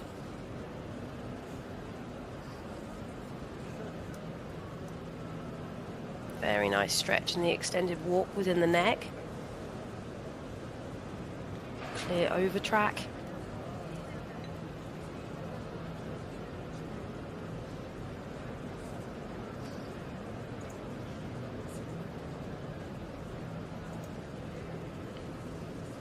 Again, coming into the collected walk.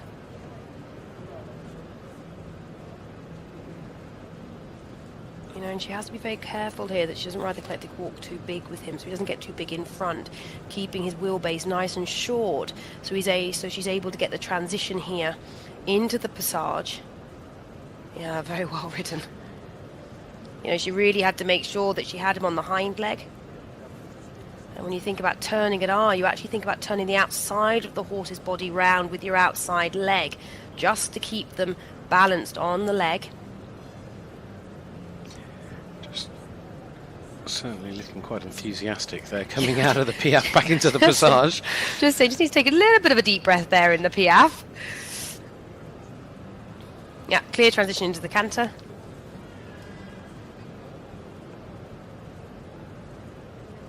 Again, use this short side to prepare for the changes, making sure the horse is sitting on the hind leg, not too in front of you. It's never great to go into the flying changes when the horse isn't on your seat. That's it. Oh, she did a very good job there, very quick. He just came a little bit too high on that flying change right to left, and she was very clever on making him round before there was a mistake.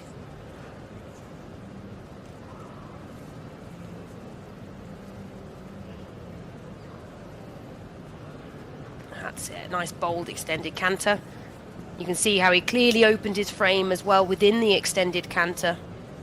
Very good flying change. Again, you've got the preparation here. It's really important to use the turn onto the centre line to get the horse around your inside leg ready for the first half pass.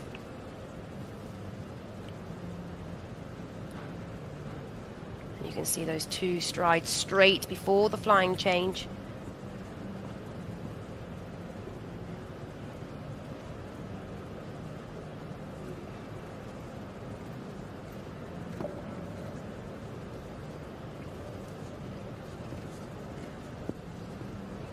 Into the one-time changes.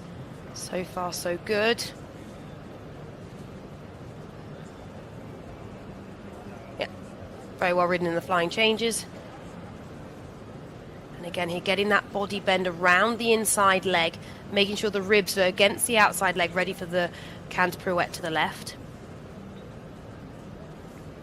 Make him wait.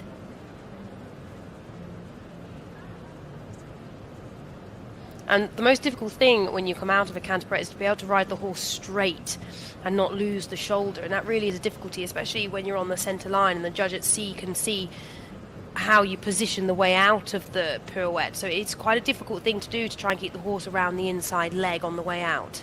And that must be hard as well, with that sort of final stride within the pirouette, to land it in exactly the right place.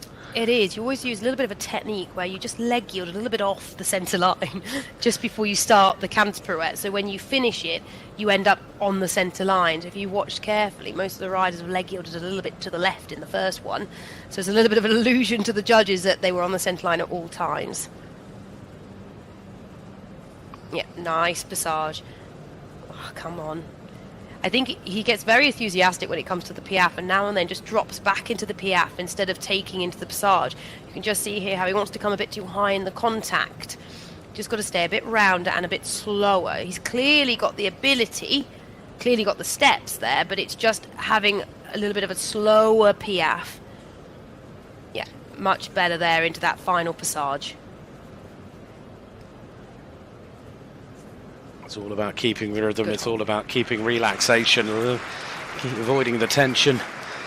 And that is a partnership that look like they've scored yet again over 70%. Perhaps not again at the level to which we saw the score come in Herning in the summer, but nevertheless a combination very well established now at this level. Hexagons at double dance, Thamar the rest of there for the Netherlands. There's a combination, as we remembered, we saw in Leipzig this year at that FEI Dressage World Cup final. And leading score, just to remind you as it stands, from Nanna and Blue Horse Saint-Chufre, 74.869.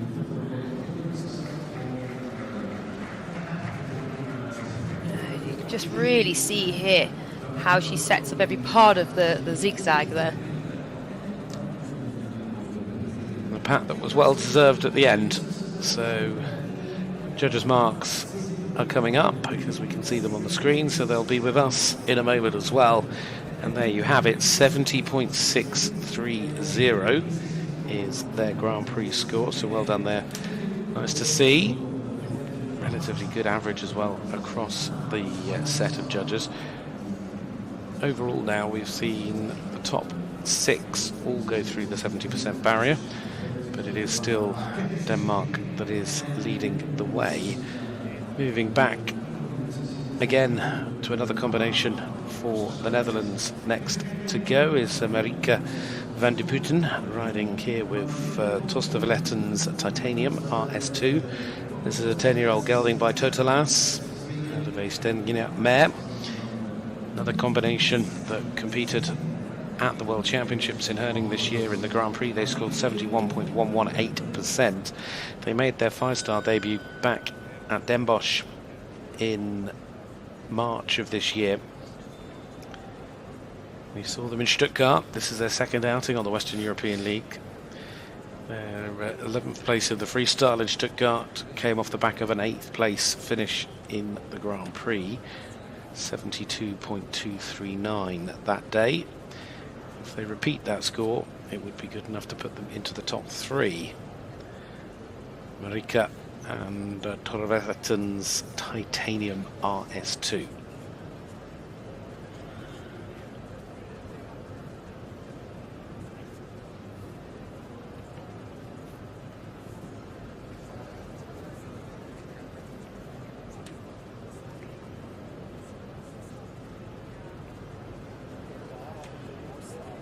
Very straight centre line, a very good move off. And that's one thing the judges don't want to see, you know, halt, walk, trot. It has to be halt, trot, and a very positive transition out of the halt. Very nice expression through the forearm, good activity behind. And I always like watching this horse. He always looks so happy. You know, he's got such a spring in his step. Yeah, a little bit of swish in the tail. But good expression there on the short side into the half pass. And you can just see there, you know, it's always good to sit and watch and actually look at, if you can try and see what the riders are doing with their body to prepare for the movement. You know, you can see there how she used her left leg to leg yield to the right to get ready for the half pass to the left. You know, these movements are hard enough. It's the job of the rider to make sure that they put the horse's body in the position needed to be able to perform it at the quality, the way the judges want to see it. compared to some, this combination, this horse just looks quite short in the neck a little bit through some of the movements. It's just a little bit balanced, you know. And it's funny when people always say that, because it's like, you know, when you say someone looks quite short when they're 5 foot, you know, like he hasn't got a long neck, you know, so you can see that he's very open in the frame. He's got a very clear V, but you're not wrong. Yes, he does get too short, but if you look, he's only got a very short neck, so there's only so much that you can lengthen. So it is always a little bit difficult when they do have that form of conformation. We saw it a little bit earlier with a couple of the other horses as well. But what's good, as long as you can see that V there, that's very important. We never want to see that disappear. So, Really I think nice that's passage one of the piaffe. yeah, that's the best piaffe we've seen today. I don't know what the judges think, but personally, that's one of the best piaffes I think we've seen today. I don't think we need to look to the judges. We can just look to the screen at that point. It said it all. You know, like, this is his horse's highlight, obviously. He's so secure in the piaffe passage. And it's so important, again, you know, those piaffes are double marks. So, you know, it's great when your horses are very good at it. Yeah, good over track again there in the extended walk. And you can clearly see how she's able to let, you know, the frame go. But like there, Gareth, you can even see with him stretching, that's as far as he can go. And even there, it's not still very long, is it? No, I understand. Good, Now steady. coming back into the collected walk, setting up for the transition.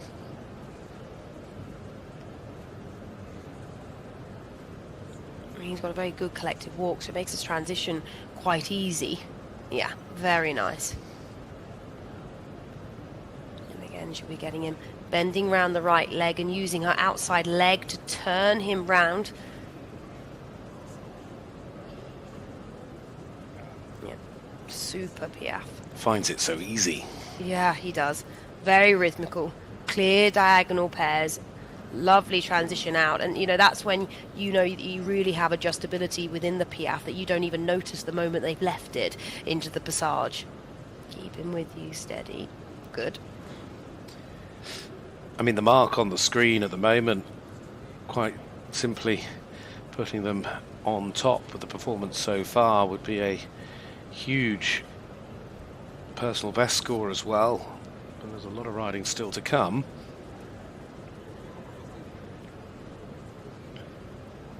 Coming into the two-time changes. The horse skips every second stride. Very straight two-time changes. Good. Stake free.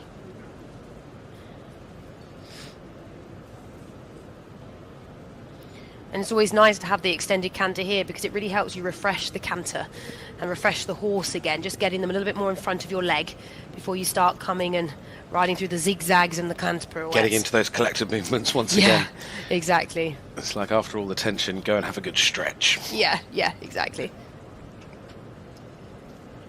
Just wants to be a little bit careful here that the pole doesn't drop any more in the half pass. Very good positioning.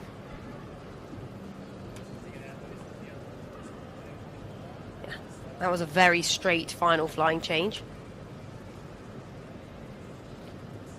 Right, come on.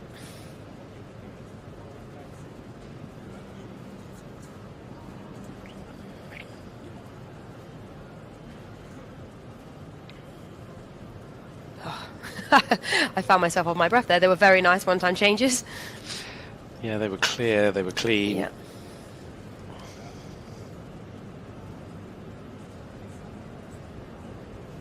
Yeah, you can clearly see the preparation there coming into the canter pirouette.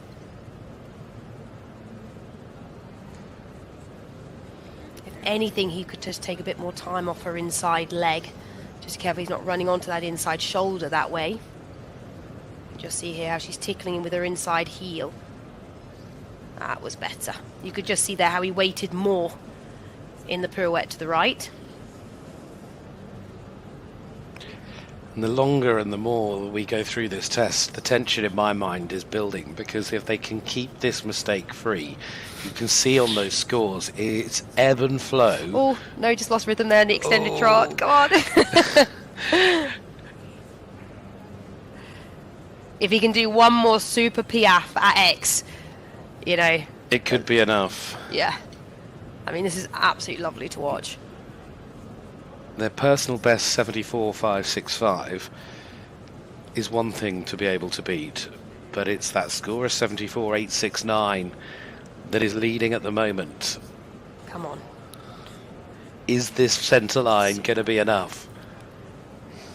Very nice piaffe. Super transition. Look at that. Surely that is plenty without question, a horse, a rider that have given the best of Piaffe and Passage demonstrations we've seen here today. And the mark has gone over 75.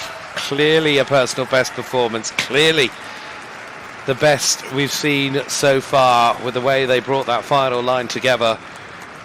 That mark, we saw it in the screen before it vanished, was just going up and up and up. Quite how high it gets, we're about to find out. But that had so much to enjoy. And despite that nervous moment towards the end, where they just sort of lost the rhythm slightly in the extended, everything else really, really strong. It really was. And, you know, when you look at having a Grand Prix horse, you really want them to be good at the Piaffe. And this was definitely this horse's highlight. It was really harmonious to watch, I have to say. Well, of course, the Piaffe just bringing so many marks to bear in a test.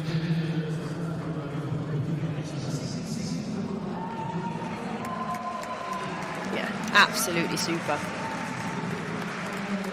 Well, the crowd enjoyed it, we enjoyed it. Where is that final score? The leading score, 74869.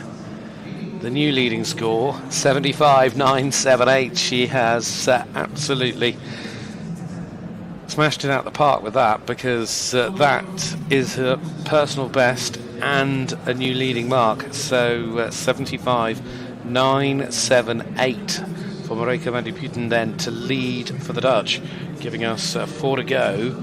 But what a standard setting mark that was. We're talking a standard setting. This young lady has certainly set some standards of her own this year. Well, over the last couple of years, it is the reigning world champion Charlotte Fry. We saw her with a world championship ride last time out in London when she and Glamourdell had a fabulous homecoming to score 90.995 to take the honours in London. Today she comes back to the fore with Everdell, the 13-year-old stallion of the Van Olst teams that she of course rode in Tokyo, part of that performance in Tokyo's Team Bronze and also the Team Silver in Hagen at the Europeans last year. Everdell, in fact, at those European Championships last year, set a Grand Prix personal best of 77.761. That would be enough to put them on top today. Charlotte Fry, and the 13-year-old stallion by Lord Leatherdale. This is Everdell. You know, she really is a rider that comes into a room and knows how to silence it, doesn't she? Very nice expression there in the extended trot. You can just see and get a bit high there in the contact. She's just using the corner here just to make it a little bit softer again.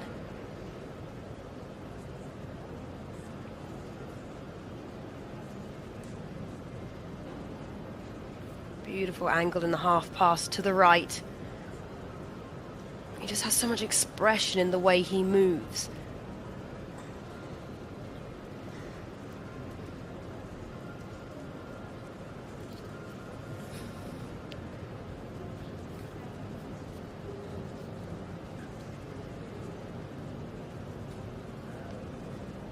Super halt. 5 clear steps back.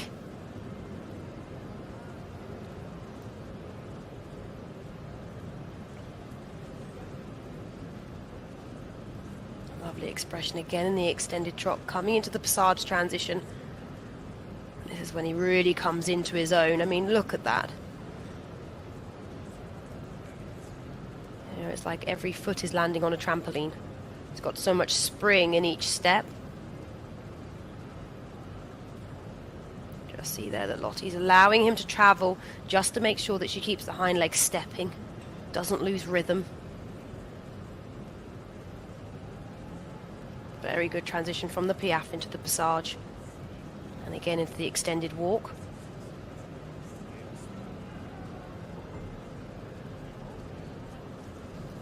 You can see clear relaxation there in the extended walk.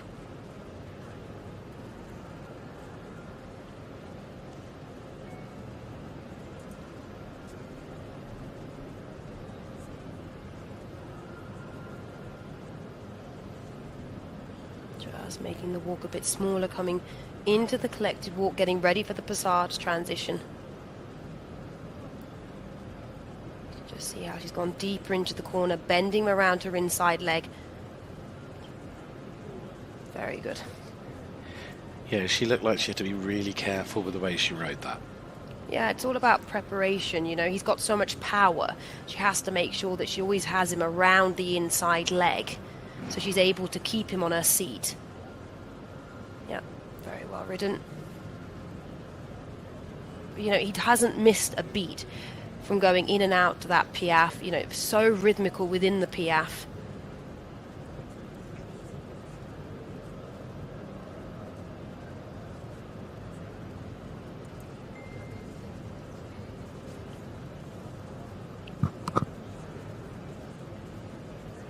Just see there how she's used the short side. It's interesting, every rider's done something a little bit different, you know, but Lottie pushed him forward a bit there on the short side just to get him in front of her, ready for these 2-time changes. Lovely ground cover. Well done.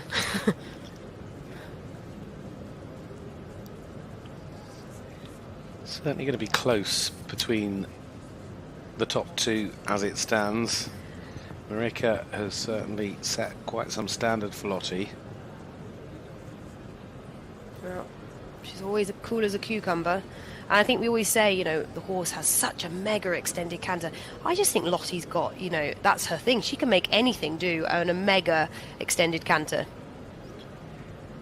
Yeah, she's developed, even in the last sort of 12 months from when we were watching her, and you think the way she's come forward from where she was in Tokyo and then in Hagen to then, of course, coming out with Glamourdale, and we know the horse has its impact, but just as a rider for Lottie herself, and just that consistency in her ability to just get the good performances out of these horses. Yeah, super one-time changes. She's definitely going to take a deep breath now.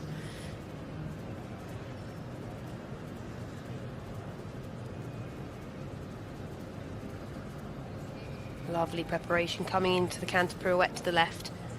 You know, there was 3 strides there where she stayed and waited on the centre line before she asked for the pirouette, so it was always going to be hers. He's not allowed to take over. Again, bringing him back here, collecting him, making him wait.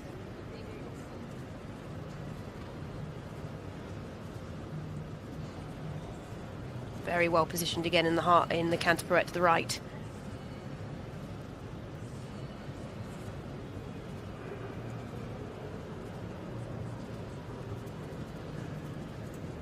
Really consistent scoring. Yeah, lovely expression again there in the extended trot. Then we're coming down to that final centre line where she will get everything she can out of him.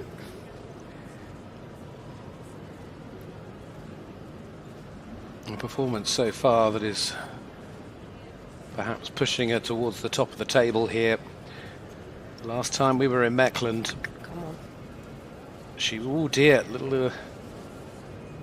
She's very quick there. He's just trying to anticipate the halt. He knows the halt is coming. She did a brilliant job and just saying to him, no, you're going to piaffe. Yeah, now she's definitely got his hind leg.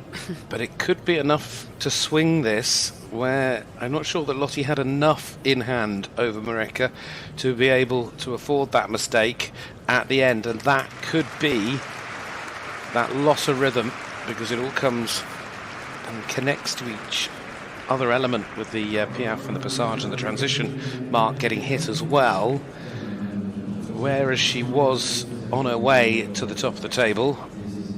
I think now it's going to be awfully close between those top two, and I would worry that maybe that leaves Tostolaton's Titanium on top, or is it enough for the world champion and Charlotte Fryer Neverdale now to move herself into the top slot? Shows you how close things are today, though. It really does. I mean, just look here, the canter pirouette. This horse has so much ability, and you know, yes, okay, Glamourdale is out of this world, but so is this horse. There is so much more, and Lottie would say these words exactly herself, that she can still improve on, and that's the score she's getting. You know, okay, mistakes today, there's mistakes, you know, happens, but you know, this time next year, it's going to be completely different again. And I just think it's so exciting, isn't it?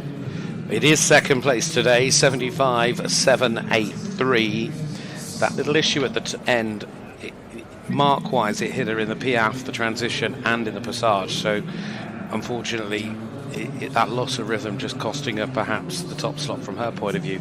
It also shows just what an outstanding performance we saw earlier from Marika van der Putten then for the Netherlands, where she broke new ground and set that personal best to keep herself ahead of Charlotte Frey. Lottie, who in fact finished second in the Grand Prix here on Dark Legend back in 2019. Now it is Finland's turn. This Emma Kanerva riding with Greek Air. Emma with this 11-year-old gelding by IPS Griboldi. This is a combination we have already seen this year, because we saw them in Stuttgart and in Wilhelmsburg. They were 9th in the freestyle in Stuttgart, they were 11th in Wilhelmsburg. It's a ride she also used at the World Championships this year, as well as at those Europeans the previous year. It's a good, strong, well-established combination, but their personal best in Grand Prix, 73.174. Have they got anything special for us today?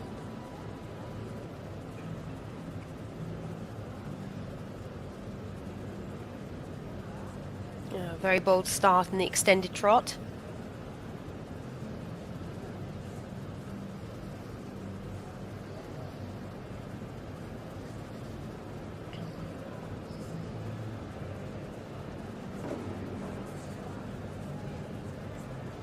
Good positioning in the half pass to the right. Very clear diagonal pairs.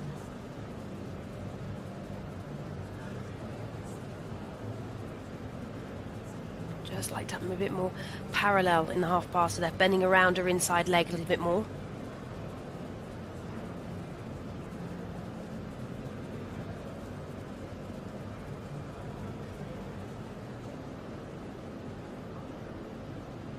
Very good hold.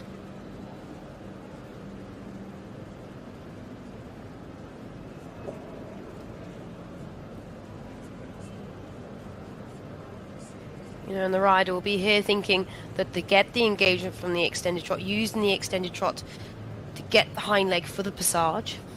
Very good transition into the passage.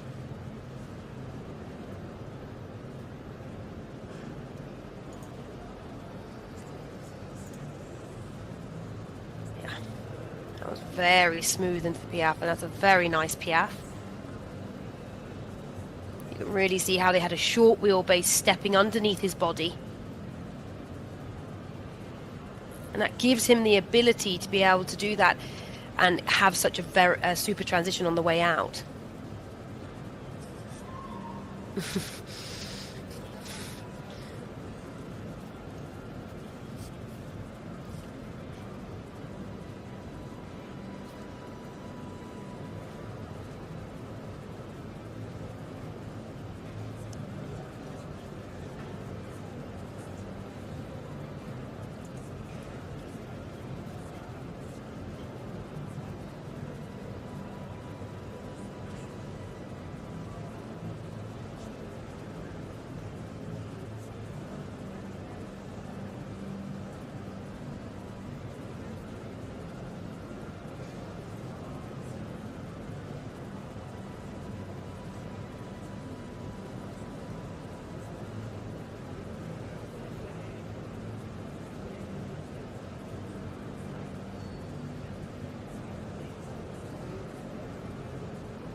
Good positioning in the canter pirouette. And again, there you just almost want to say, wait one more stride before you come out onto that centre line. You know, they're allowed 6 to 8 strides into the whole canter pirouette. Yeah, much better. She was able to keep him on her inside leg much more there on the way out. And it does make a big difference to how the pirouette looks.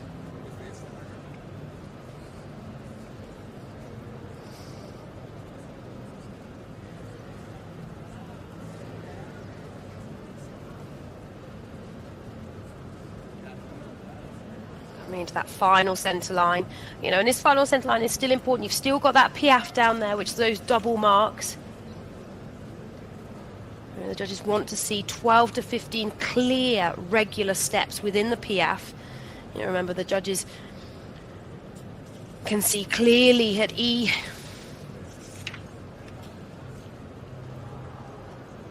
Yeah, coming towards the finish, just swaying a little bit in that piaffe, but outside of that, as they get very, very close to what could be a new personal best score, 74.131 is the best that they've managed in Grand Prix previously, and today we are certainly seeing that the percentage marks getting very close between our top riders, and another that looks like they could go through and set a personal best. So that was Emma, Kanerva and Greek Air.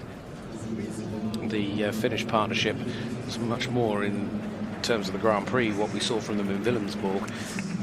Struggled a little bit more in Stuttgart in Germany back in the early part of November, but that opening leg of the season, and they scored 75.665. Of course, that was in the short test. Today we're doing the long test. I should have just mentioned that. It's been really interesting as well, you know, how the horses that have super piaffe, like here, you know, is a prime example of what we're talking about when we say a good piaffe, have really made the bigger differences within the higher scores. Just really shows how important it is, you know, when you have so many double marks, you know, in the piaffe like that, that it can really bring your mark up. 74.130. Her personal best is 74.131. Oh no. That couldn't have been any closer, but it shows in the full Grand Prix test, of course, that's there, Emma and Greek Air going into the top 5 with a exceptionally strong performance from those two, which leaves us just 2 more to go. It's going to be France next, and this is a lady that is certainly having a good run this season, because currently Morgan Barbançon is sitting very high on the Western European League, because she sits in 2nd place at the moment. Morgan today has got her top ride back as well. So Hall, the second OLD, the 16-year-old stallion by Sandra Hitt out of a Hall, the second mare. They performed very well in Lyon to finish in 6th in the freestyle. They were 4th in Madrid. She took Bolero to London, but I think she'll be delighted to have Donny, as I gather he's called in the stable, back at home, or back in the ring with her today. This was a World Championship ride. It was their Olympic ride from Tokyo as well.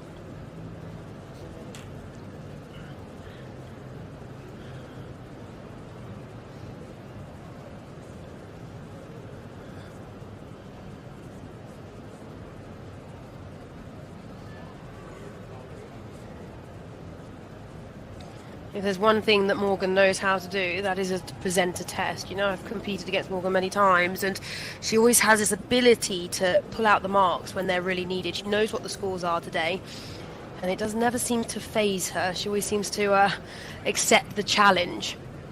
And it's always lovely to see these two as a combination. You know, you can tell how much she enjoys riding him, and he's such a super horse to watch. He's very elegant with his lovely long legs.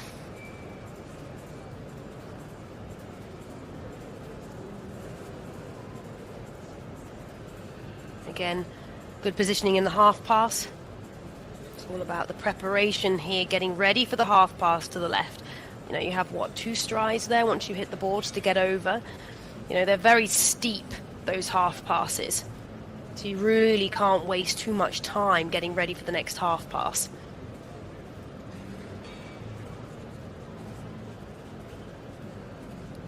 Cheeky right hind just sitting out there, it's a shame. Steady.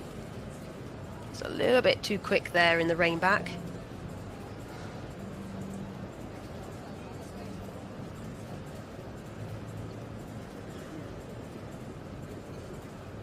Very nice extended trot.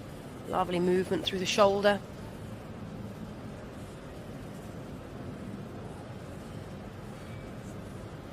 He always looks very elastic in the passage.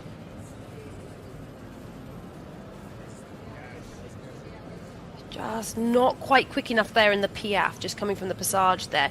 You'd like to see him a bit more active in the hind leg, just to bring up those really high marks within the piaffe.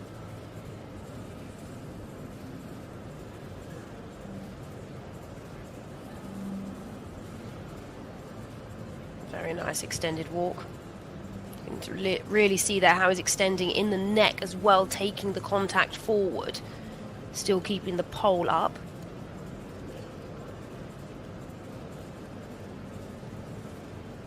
There's always a balance here to how much you can collect the horse. If you over-collect the horse, you know, you might accidentally ask for a piaffe transition. So you've really got to make sure that you can make the steps shorter, but almost keep the neck still a little bit longer there, so that you don't give them the impression that you want the piaffe.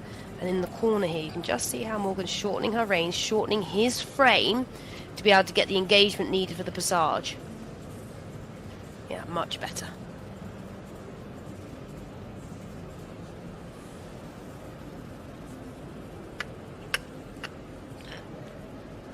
Needs a little bit more engagement there as well. Yeah, it's just being a little bit quicker. You know, the stepping's good. You just want to add more height to the step itself.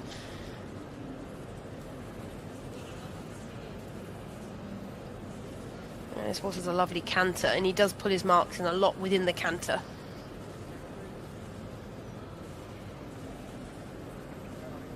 So again, making sure they got the correct preparation here on the short side, ready for the 2-time changes.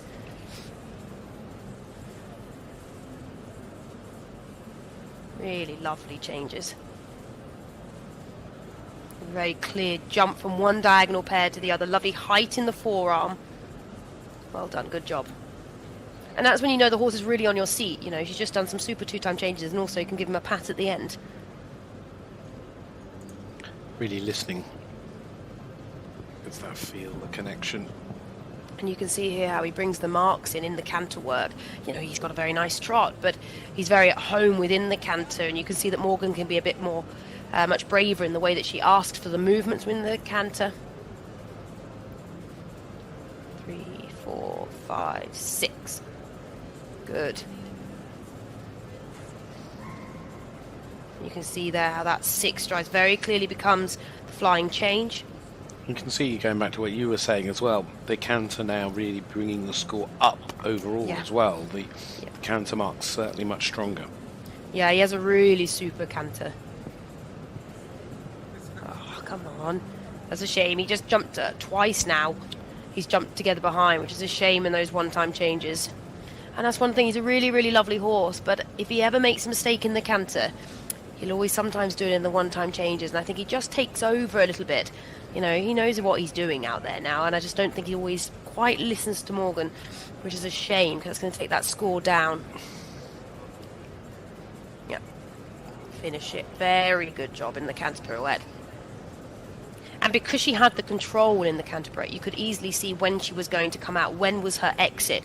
You know, every stride of the canter pirouette, you should feel that the horse should always have an exit. She was very quick there in that second canter she sort of pirouette. lost the rhythm a little bit, and I think that will have quite a hit as well on the scores, just seeing him drop down. Look how much better his trot is now after the canter. And look how much more expression he's got, but he's much shorter in the wheelbase, as when he started off he was a little bit longer in the wheelbase. So he's gone from a pace of the canter that he finds very easy, where she can really get him engaged. So when she goes back into the trot, the quality's better.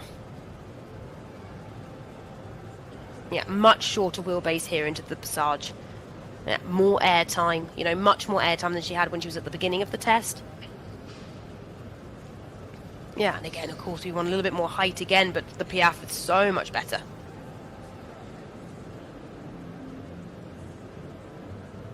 Yep. Very straight. Good Passage, very nice Passage there.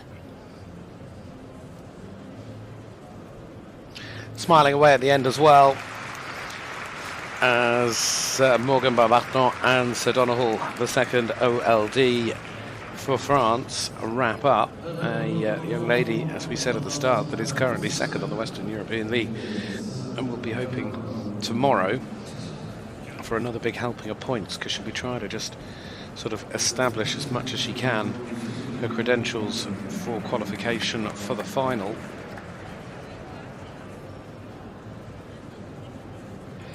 It's really fascinating to see the way the trot evolved through that test, both before and after the canter. Yeah, definitely. If you look at that, that was the first Piaffe she did. And then if you can remember the last Piaffe, the difference was absolutely huge. And you can just see here how much easier it is in the canter. You know, lovely positioning. And this is where she ever slightly... Yeah, there. You can just see how it was her turn to come out. So the positioning was really, really good in that pirouette.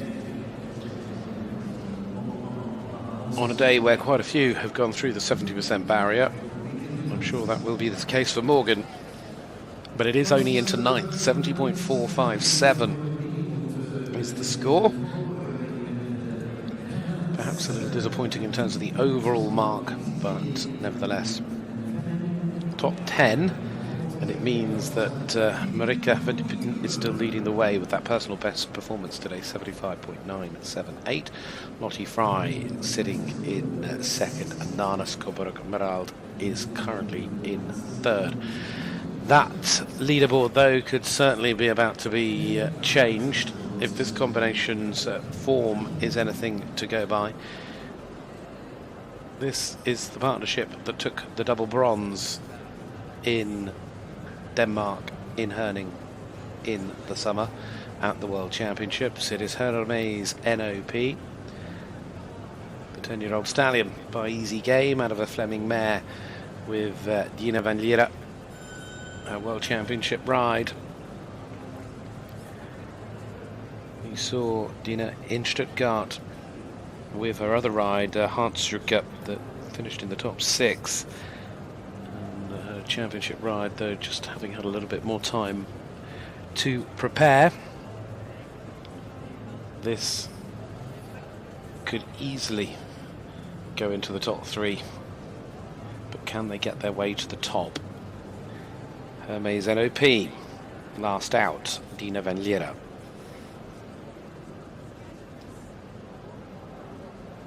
This horse has so much quality, you know. You get quite excited when you watch this combination.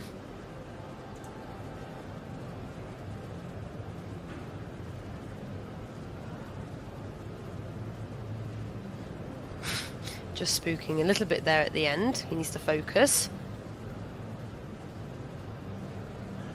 Yeah, very lovely collected trot. Very nice open frame.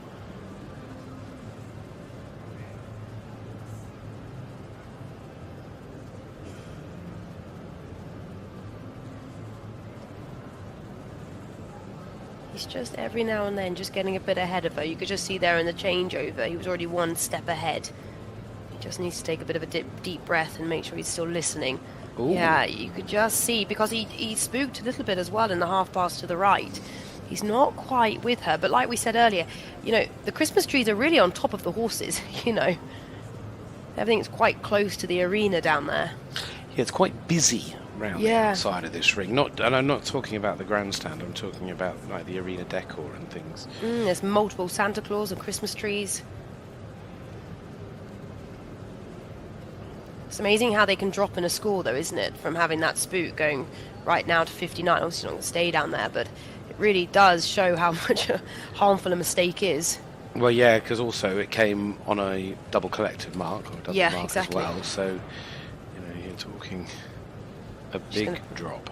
Yeah, but it's got a super Passage Piaffe, this horse. I mean, look at that. You can clearly see how he's dropped his pelvis behind, really brought his hind legs underneath the horse's stomach and let his neck out. Very nice, but she's going to want to bend him left here a little bit because this is where he spooked in that half pass, so she does not trust him. Must be ghosts in the Christmas trees.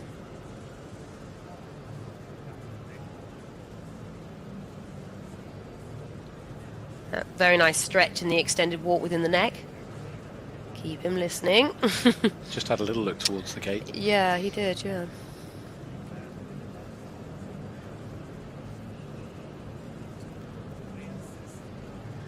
And just by doing that Piaffe Passage, you can just see how a mark's jumped right back up again from 59 to 69.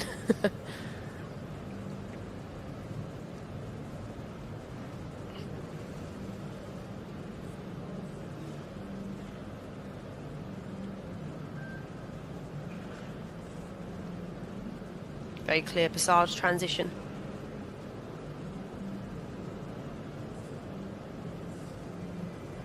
Super ability in the Passage. You know, and you just blink and he's already piaffing. You know, that's great to have a transition that smooth. I mean, look at that. Beautiful piaffe. Yeah, and to be able to keep the quality out into the Passage. You know, that's always a risk. That, to me, is there with Marika and Titanium's piaffe. Oh, well done. Just quite abrupt going forward into the transition there. A little rocket got launched. Yeah, he's definitely a power pack, this horse. You know, he's got so much power underneath her. She cannot afford any more mistakes now.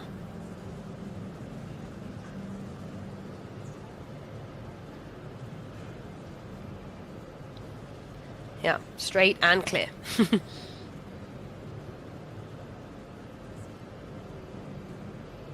Really lovely profile on the short side. Yeah, and the mark's really pushing her back up towards those top 5. Yeah, super activity in that hind leg. Yeah, good flying change.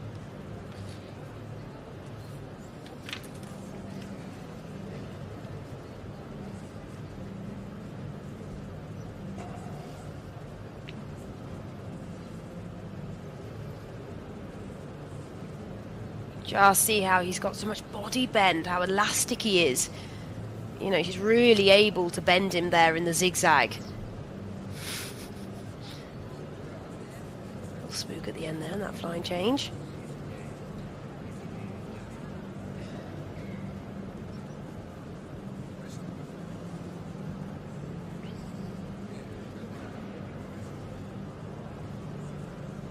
Oh, good.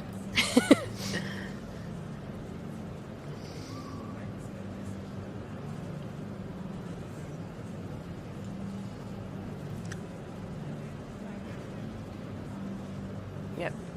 Very clear positioning in the pirouette to the left.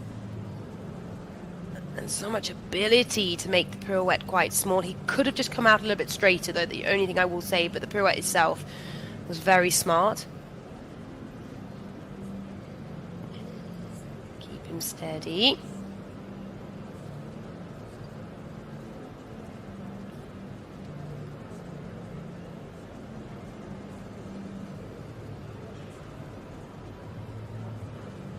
It's amazing how much the mark has jumped up. You know, if she can really get this last centre line and push him into the piaffe.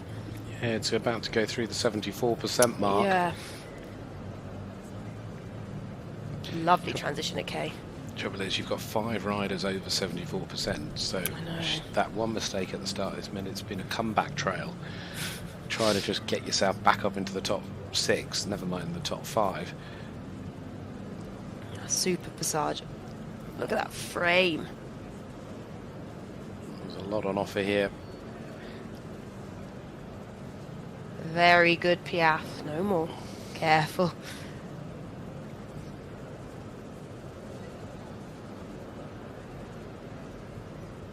Super Passage.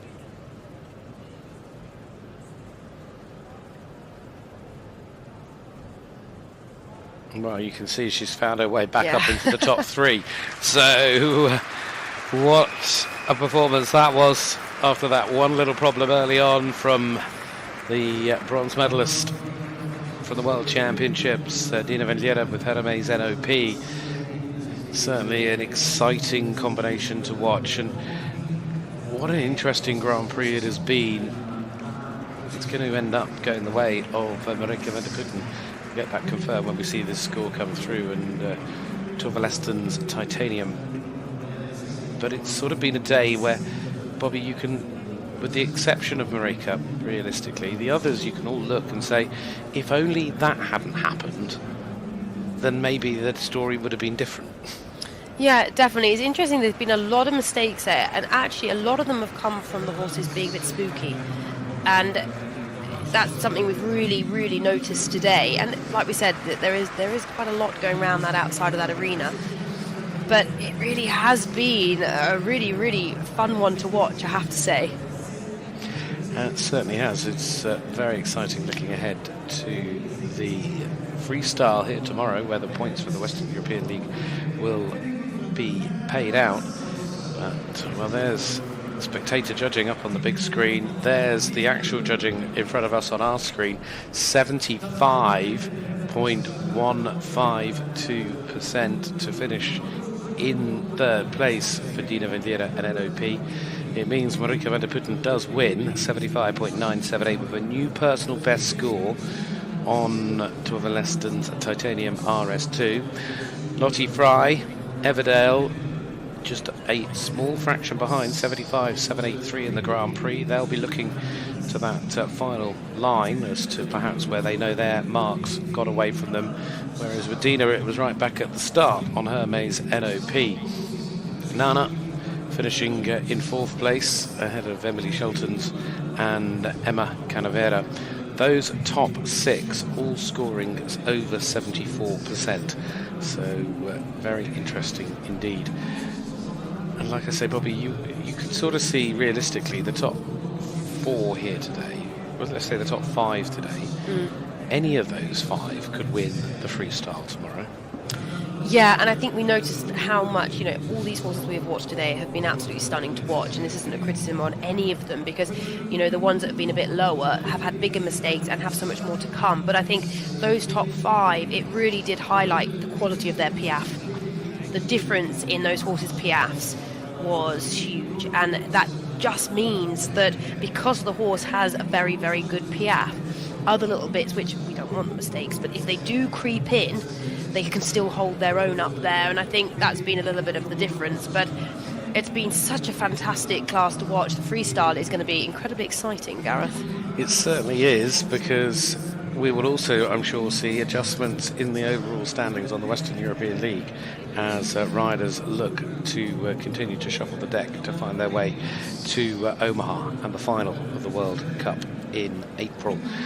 Today, though, it has certainly been a day for the Dutch, because a personal best performance from Dutch rider Marika van der Putten and Torvalesten's Titanium RS2 has won the FEI Grand Prix test here in Mechelen with the 10-year-old gelding by Totalas. Thank you for joining us, and we'll look forward to the freestyle tomorrow.